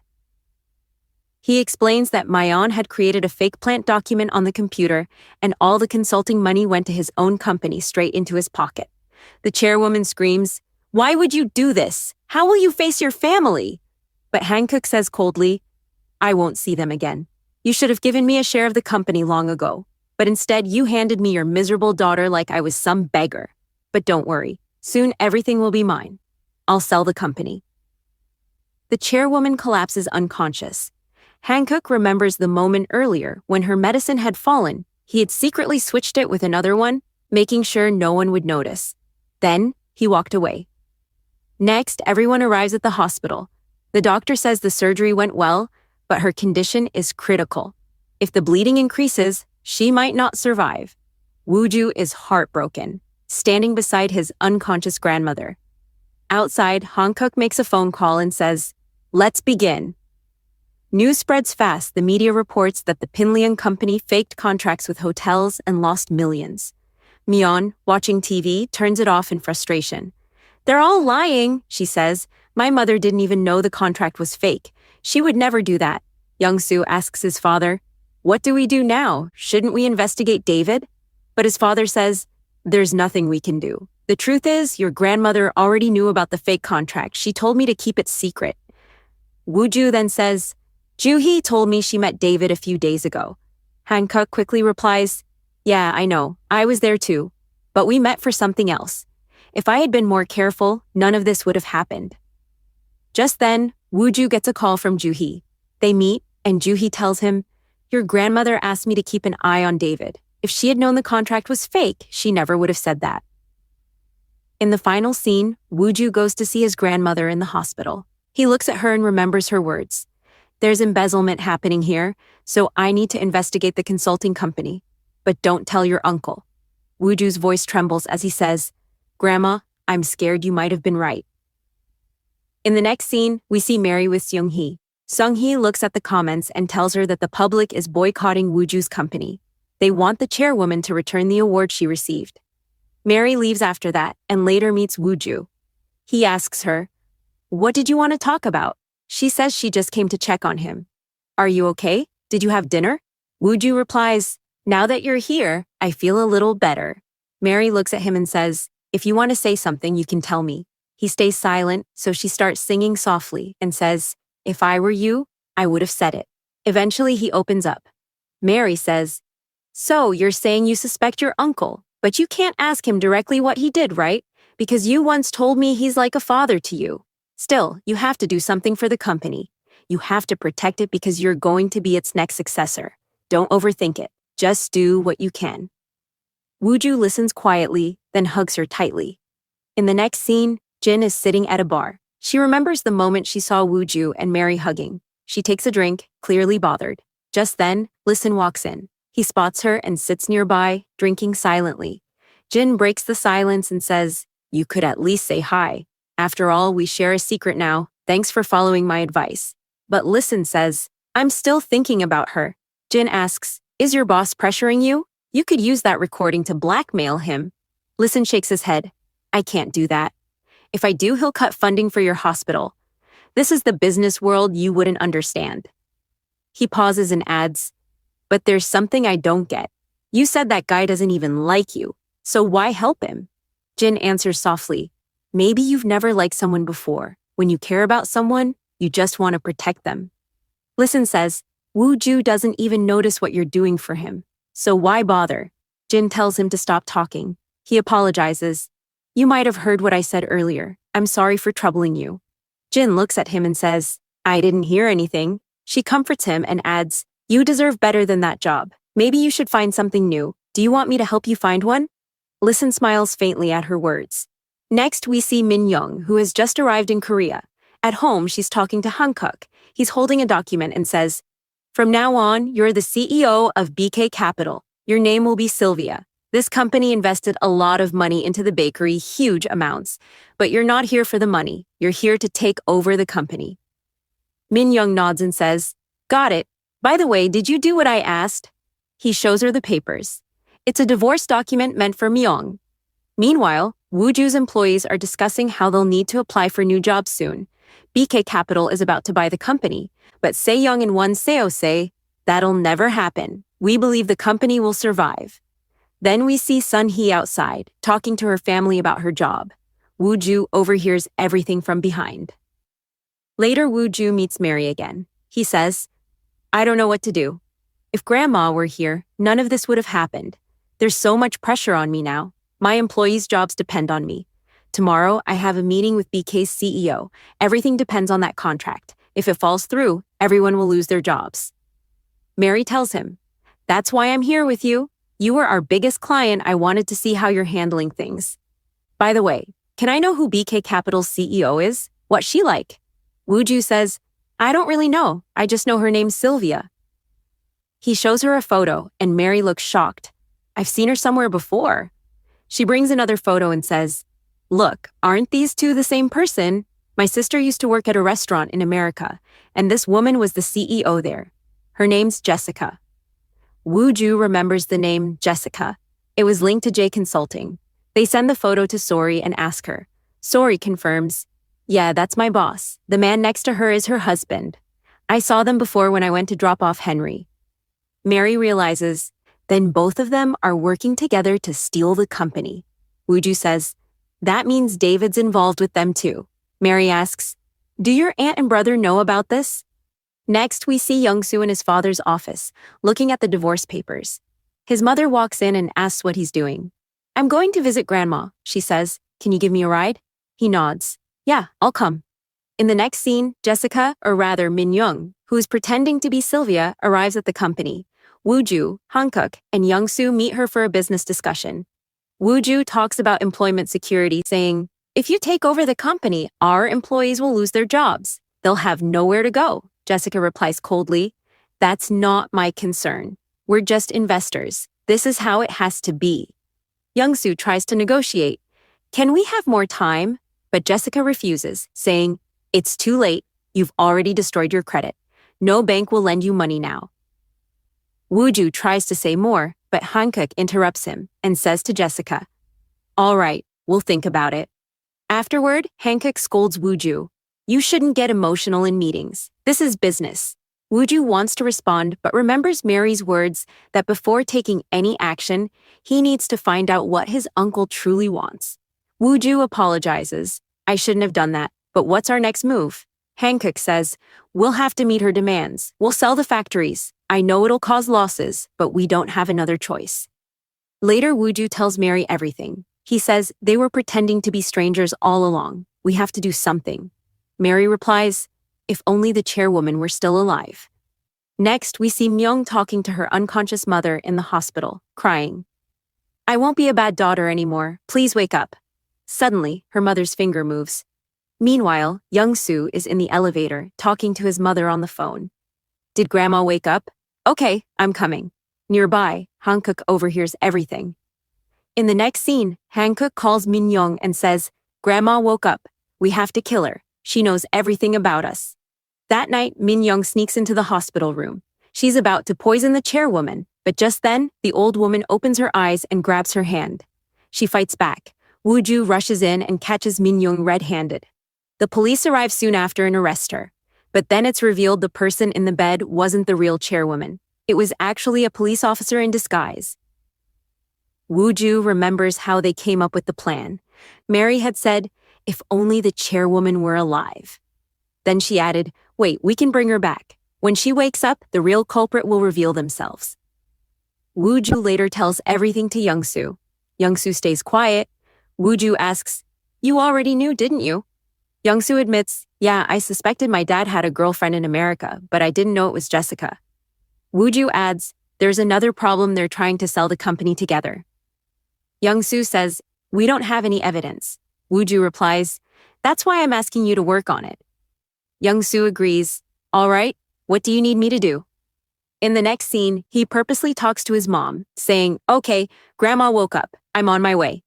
And Hankook overhears the whole conversation. After that, we already know what happens next. Min-jung gets taken away by the police. Mary says, Hankook didn't show up. Woo-ju replies, it's fine, this is just the beginning. When the police interrogate her, she'll tell them everything Hankook did. He's involved in all of this too. Mary smiles and says, all right then, we did a good job today. Let's go eat something.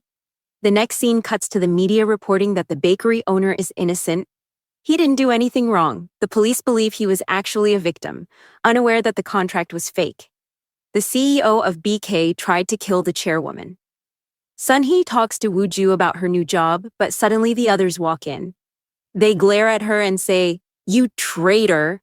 Sunhee interrupts and says firmly, fighting. We just have to work harder.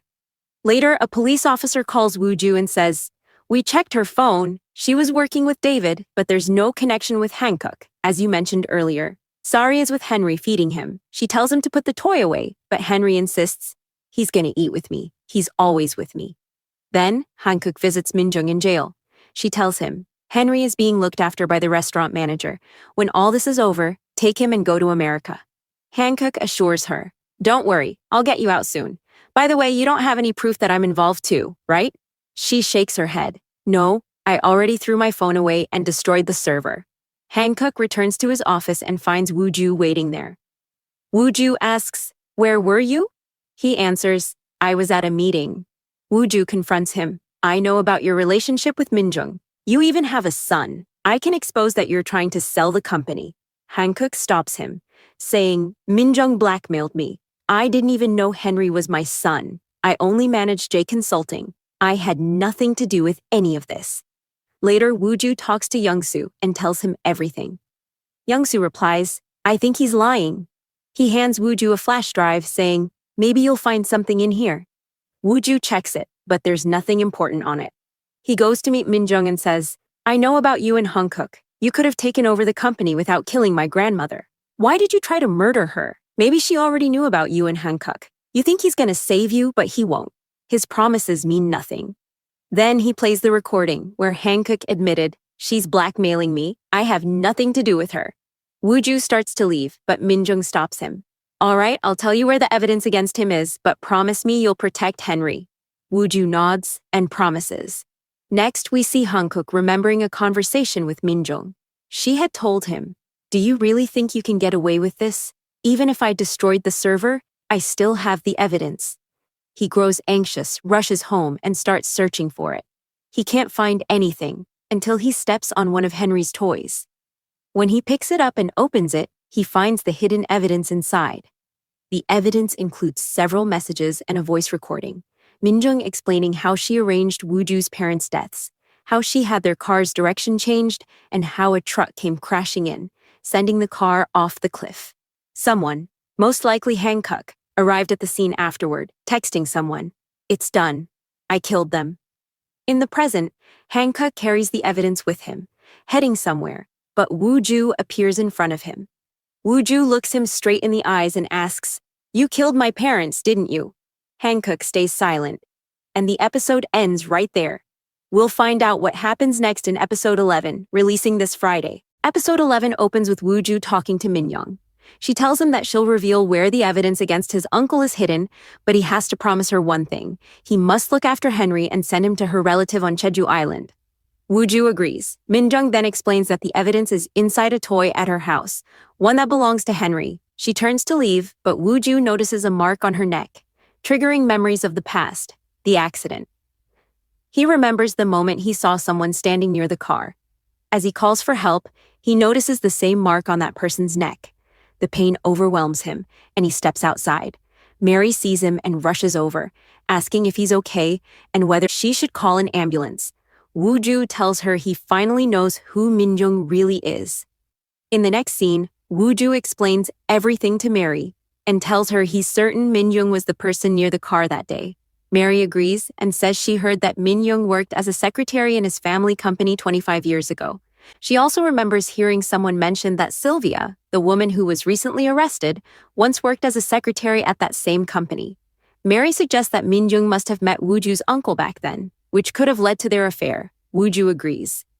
We then cut to Hankook looking through the evidence. Min-jung nervously tells him that Woo-ju's father discovered their affair and asks what they should do now. Hankook reassures her and says that during an upcoming family gathering, he'll take care of everything. As Hankook leaves with the evidence, Woo-ju confronts him. He asks directly if Hankook killed his parents. Hankook smirks, telling him it's pathetic that he figured it out but still can't do anything. He admits that he killed them because Woo-ju's father ruined his plans. A flashback shows Woo-ju's father holding the affair photos and telling Hankook that he's going to report everything to the chairman and that Hankook will have to resign. Hankook begs him for another chance and claims Woo-ju's aunt can't raise Young-soo without him. Back in the present, Hankook taunts Woo-ju again, saying the case is closed and the evidence is in his possession. But as he steps outside, police officers appear and arrest him. They inform him that they already arrested David and found Hankook's contact information in his phone. Hankook tries to deny everything while Woo-ju adds that Hankook also murdered his parents and demands that the officers add that to the charges. Woo-ju hands over additional evidence from 2009. The detectives explain that the original footage had been deleted and Hankook had bribed them to close the case.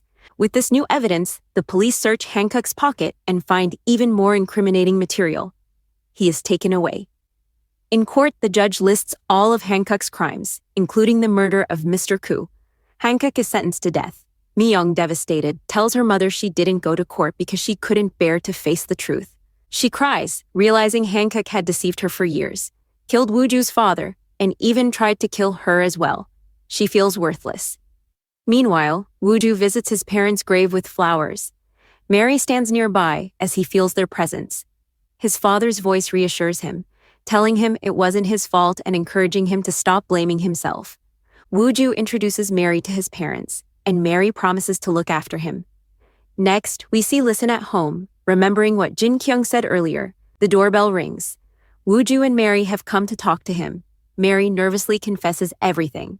She used Woo-ju because she didn't want to lose the prize during her divorce. They admit they're breaking the contract and are willing to pay whatever penalty he asks. After leaving, Mary notes that Listen didn't show any reaction. Woo-ju jokes that his expression is always like that, and that he'll reach out later. Woo-ju then asks where Mary plans to live. She says she'll stay in an apartment with Sori and split the rent. Woo-ju points out it's far from her workplace, but she insists she'll learn to drive. Woo-ju laughs and says he'll have to sleep less so he can teach her. Mary says she always loved hanging out at that place, so Woo-ju tells her they should go hang out today. In the next scene, ex-Woo-ju is shown riding his bicycle, exhausted and muttering about a revenge. He drags his bike up the stairs and then sees news about the bakery incident. Furious, he screams that Woo-ju escaped again and vows not to let him go. At the hospital, everyone gathers around Woo-ju's grandmother. After being examined, she finally wakes up. Mi-young cries in relief, but the grandmother scolds her for making too much noise. Woo-ju holds her hand, smiling. He then calls Mary, telling her the good news. He invites her to visit once his grandmother fully recovers. Just then, Woo-ju sees his aunt nearby and goes to talk to her. She apologizes for everything and blames herself for leaving him alone. Woo-ju reassures her that she didn't know what her husband was doing and that he has no reason to blame her. Later, Won-soo calls Seja to ask where she is. She says she's at the supermarket. At the same time, Woo-ju and Mary are also shopping. Woo-ju gets frustrated because Mary keeps picking the wrong items, but she eventually convinces him. Suddenly, Woo-ju spots the trio nearby and tries to walk over, but Mary stops him. She hasn't told Song-hee about their relationship yet and doesn't want her to find out like this. The group gathers on the rooftop to play a game where whoever the bottle points to must answer questions. Woo-ju goes first, and when asked about a girlfriend, he admits he has one. Then it's Mary's turn. They ask if she has a boyfriend, when she had her first kiss, and other dating questions, but she doesn't answer. She just keeps drinking.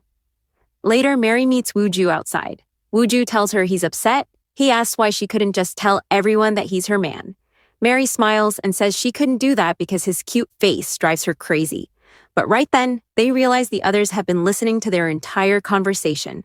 When they turn, all four of them are standing there. Sun-hee says they already knew about their relationship. She explains they saw them together at the supermarket. We even see the flashback where Se-young spots them, and they quickly hide.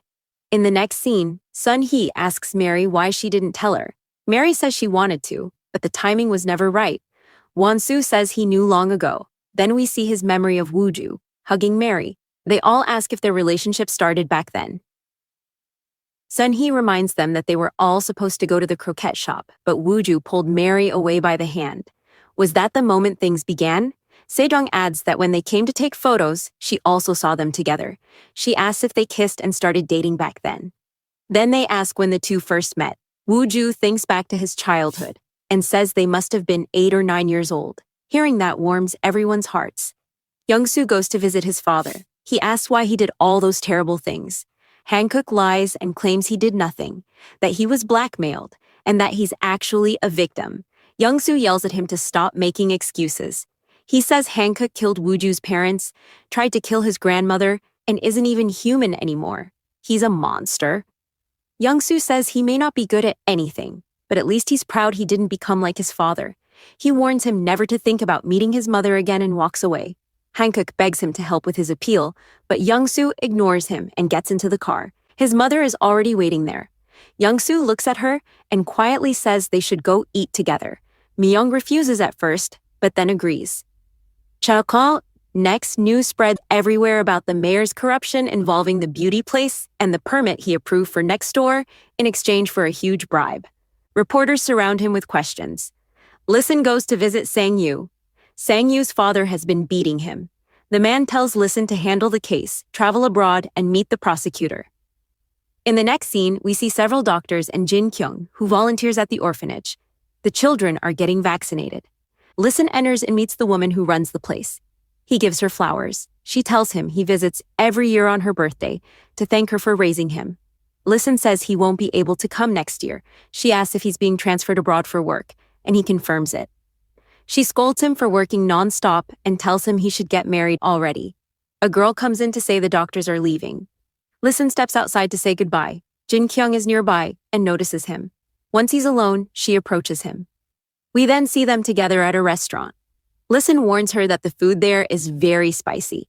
She tries it and immediately agrees. He talks about his past, how he grew up in the orphanage, how a ring was stolen one day and left near his feet by the real thief. All the kids called him a thief, so he had to leave. He ended up living with the real thief, kept his secret, took exams for him, and eventually earned a comfortable life. But people still looked down on him. Jin Kyung asks why he told her all this. He says he wanted to clear his name. She tells him he's always so serious and never smiles. She asks him to call her once a week so she can at least make him laugh. Next, we see Woo-ju. He's been applying for jobs everywhere but hasn't succeeded. He starts missing Mary and goes to her place, but from outside, he sees Mary and Woo-ju together, packing her things. Woo-ju complains that she has too much stuff and wonders if all of it will even fit in Sori's apartment. Mary tells him she'll manage somehow. Woo-ju then suggests she should just live with him since his place is big anyway, but Mary refuses. He gets annoyed, and she tries to calm him down.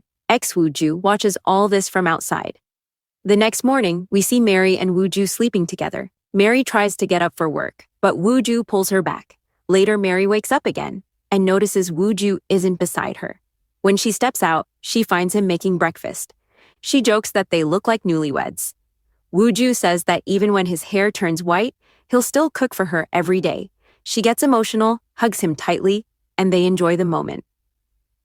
Woo-ju drops her off at work. As Mary enters the building, Woo-ju calls her, but she doesn't answer. Woo-ju mutters that now he'll show her what he can really do. Later, a new article is published accusing the bakery heir of fraud. It announces that he will expose everything at a press conference at 10 o'clock at the hotel. Reporters see the news and rush out. Mary sees it too and immediately calls Woo-ju, telling him that ex-Woo-ju is about to hold a press conference. In the final scene, we see ex-Woo-ju standing on stage. He introduces himself and is just about to reveal something big, but the episode ends. We'll continue in episode 12. In episode 12, we see Lee Sun looking over the company documents. He tells Sang-yeon that since their deal with the mayor is ongoing, someone has to take responsibility for it. Sang-yeon says he cannot do it because he's the CEO, so it has to be Lee Sun. He reminds him of everything they've done for him, saying it's time to repay that kindness. Lee Sun steps closer and says he knows he never had to worry about money or food, and he appreciates it. But then he asks, "Have you ever seen me as a true friend? Not just a useful tool?" Sang-yeon replies, acting confused, "What are you talking about? You're my friend." In the next scene, Lee Sun is at home, feeding his turtle. He remembers the conversation about friendship and quietly says to himself that he shouldn't have expected anything from them. He then recalls what Jin Kyung told him, how he had already paid off all his debts after working for them for so many years. Next, we see Woo-ju preparing for a press conference. He practices his speech, introducing himself and saying the woman beside him is Mary, his legal wife, and their divorce isn't finalized. He reveals that the young man they're seeing is Woo-ju, heir to the bakery, and claims that the two of them have been having an affair. He says they committed fraud at the place worth about 5 billion. But he corrects himself, checking the numbers again, and realizes it's actually 6 billion. We realize he's just rehearsing. No one else is there. Mary calls him, but Woo-ju says it's too late now, and she'll soon see what he's about to do. Later, Mary calls again to warn him that Woo-ju is holding a press conference. Meanwhile, Lee Sun steps out of the prosecutor's office as reporters throw questions at him. He tells them he'll cooperate fully with the investigation. Inside the car, he sees many missed calls from Sang-yeon and finally answers. Sang-yeon yells, demanding to know why the prosecutors are calling him and what Lee Sun told them. Lee Sun calmly replies that he confessed to the crimes he committed and will take responsibility for his own sins, and that Sang-yeon will have to take responsibility for the sins he committed. Then, he hangs up. Next, Sang-yeon worries that the townhouse he gave away could also make him look suspicious. He tells Mr. Kwon to transfer the ownership immediately. Mr. Kwon agrees, but shows him an email sent anonymously to the media, exposing the fraud at the beauty place and announcing a press conference. Sang-yeon panics and shouts for him to stop, whoever is behind it. Meanwhile, Woo-ju also sees the news about the fraud and the mayor. Soon after, a group of men arrive, claiming to be the beauty place's legal team. They warn him about a defamation lawsuit. Woo-ju insists everything he's going to reveal is true, but they say he's lying and show him a $10 million claim. Mary arrives as Woo-ju breaks down, saying he can't pay. The legal team ignores him and leaves. Woo-ju falls at Mary's feet, begging her to talk to them and get the case dropped, reminding her he has no money. But Mary says she can't do anything. She asks why he keeps doing all of this and tells him to stop. Then she opens up and admits she truly likes someone else, someone she feels happy and comfortable with. She says she doesn't want to see Woo-ju suffer, so he should let go of the past and keep only the good memories. In the next scene, Mary submits her divorce documents. When she walks outside, Woo-ju is waiting for her. She runs to him and hugs him. They go back home to pack their things. Before leaving, they look around the house one last time, remembering the moments they shared there. As they're leaving, Mr. Kwon calls Mary about the ownership transfer, but she refuses. She says Lee Sun must not have told him. She can't accept the house now that the divorce is final, Mr. Kwon insists, but she still declines.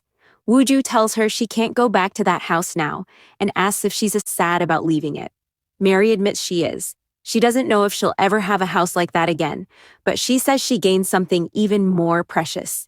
Woo-ju asks what that precious thing is. Mary tells him he should know, but he pretends not to. She doesn't say it out loud, but we know it's him. In the next scene, Lee Sun is packing his things when Jin Kyung calls and asks to meet him. When she arrives, she asks how all of this happened. Lee Sun starts explaining, but she interrupts and says she's asking about him. She says she's worried, especially with his upcoming trial, and asks if he might go to jail. Lee Sun says the investigation is still ongoing. Then he quietly asks her if she can do him one favor. The scene shifts to Grandma, who is being discharged from the hospital. She calls Mary, talks warmly, and asks her to come visit. Mary agrees right away. She later arrives at the cafe where Sang and the others are gathered and offers them coffee. But they tell her she doesn't need to bring coffee anymore because she's Wooju's girlfriend now. Sunhee mentions hearing that Grandma is back home. Mary confirms it and says Grandma asked to meet her. Sunhee warns her about a game Grandma always plays. Mary needs to lose that game if she wants to be accepted. Mary nods and says she understands. Then we see Wooju's family watching him talking to a girl. Jinhwa wonders if that girl is his girlfriend. The girl asks Wooju about exposing the bakery, but he claims he was lying about it. After she leaves, his family steps out and questions him. He denies knowing the bakery heir, but they threaten to ask the reporter, so he finally admits it. They look at the photo, and Jinhwa recognizes him as the guy from the hospital and the one who went shopping with Mary. She says he's handsome and that Mary will be rich now. Yoonsu asks where his house is, because they need to meet him. Meanwhile, Joohee prepares Grandma to meet Mary. She tells Grandma she didn't investigate Mary's background because Grandma had asked her not to. Grandma replies that she could tell Mary is a good person just by looking at her. Then Joohee calls Wooju to check Mary's location. Wooju says they're at a flower shop near his house. Ex-Wooju's mom and sister arrives at Grandma's place. Grandma and the others arrive there, expecting to see Wooju. But instead, Yoonsu introduces herself as Mary's ex-mother-in-law and reveals that Mary and her son are divorced. Grandma is shocked. Wooju arrives soon after, but Joohee calls him and says to come inside alone because Grandma doesn't want to meet Mary now.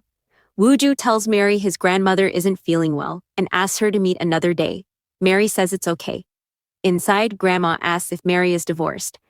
Wooju nods and says she also did something else. Grandma goes pale and asks what it is. Later, Wooju remembers Mary telling him to forget everything painful and only keep the good memories. He looks at her photo and whispers an apology, saying he shouldn't have let things happen this way. Then Jinhwa calls him and tells him everything they did today. Wooju panics and yells, asking why they went there. He calls Mary right away and apologizes, explaining that his family visited his grandmother and said a lot of things about her. He apologizes on their behalf. Mary finally understands why Wooju lied about his grandmother's health when she was on her way to meet her. She immediately calls him. Wooju asks where she is, and Mary says she's heading back home. She also asks how his grandmother is doing. Wooju says she's fine and feeling better. Mary asks if his grandmother said anything else, but he avoids the question. Mary sits down quietly, and just then her mother calls. She asks how the meeting with Wooju's grandmother went and why Mary didn't call her afterwards. Mary explains everything Wooju's family did. In the next scene, Young-suk and Sori are furious. They head straight to meet Wooju's family. When they see them, they get out of the car and start fighting, pulling their hair in anger. Next, Jin Kyung arrives for her morning run. She looks around, waiting for Lee Sun, but he doesn't show up at first. Later, he finally arrives. Jin Kyung asks where he was because today was supposed to be his trial.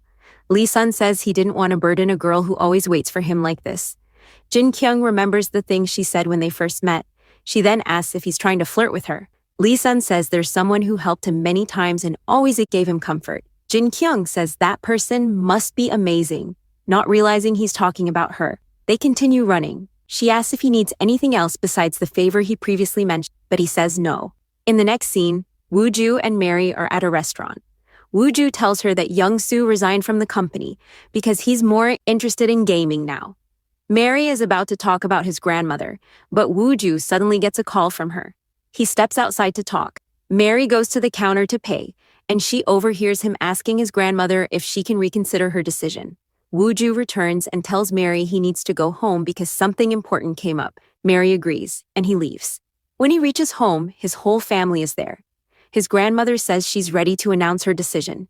We then see Mary sitting in her garden. Wooju calls and asks where she is. After she tells him, he says, "Are you just going to sit there?" She looks around and realizes Wooju is standing nearby. He says he was on his way to her house when he spotted her here. They sit together and talk. Mary asks what his grandmother said. Wooju pretends not to understand. Mary tells him she knows his ex-wife's family met his grandmother and talked about her. She says she knows they're against their relationship and tells him he doesn't need to struggle because of her. But Wooju says he's not struggling at all. His grandmother already knows everything about Mary. He told her everything. She only asked for some time to think. We see the flashback of that moment. Wooju then says he was actually planning to bring Mary to meet her today. He pulls out a ring. He says his grandmother gave it to him and he was planning to propose. He asks, "Will you marry me?" Mary stays quiet for a moment. Wooju urges her to answer. She finally says yes and explains that someone once told her not to rush an answer to count to 10 first. She says she was doing that, but he spoke too soon. Then she kisses him. In the next scene, Mary meets his grandmother. The grandmother tells her not to repeat anything she did in her past. Mary promises she won't. Soon after, Mian and Young-soo arrive. Mian says Mary looks just like her mother. Mary asks if they met her mother. They nod and say the grandmother asked them to.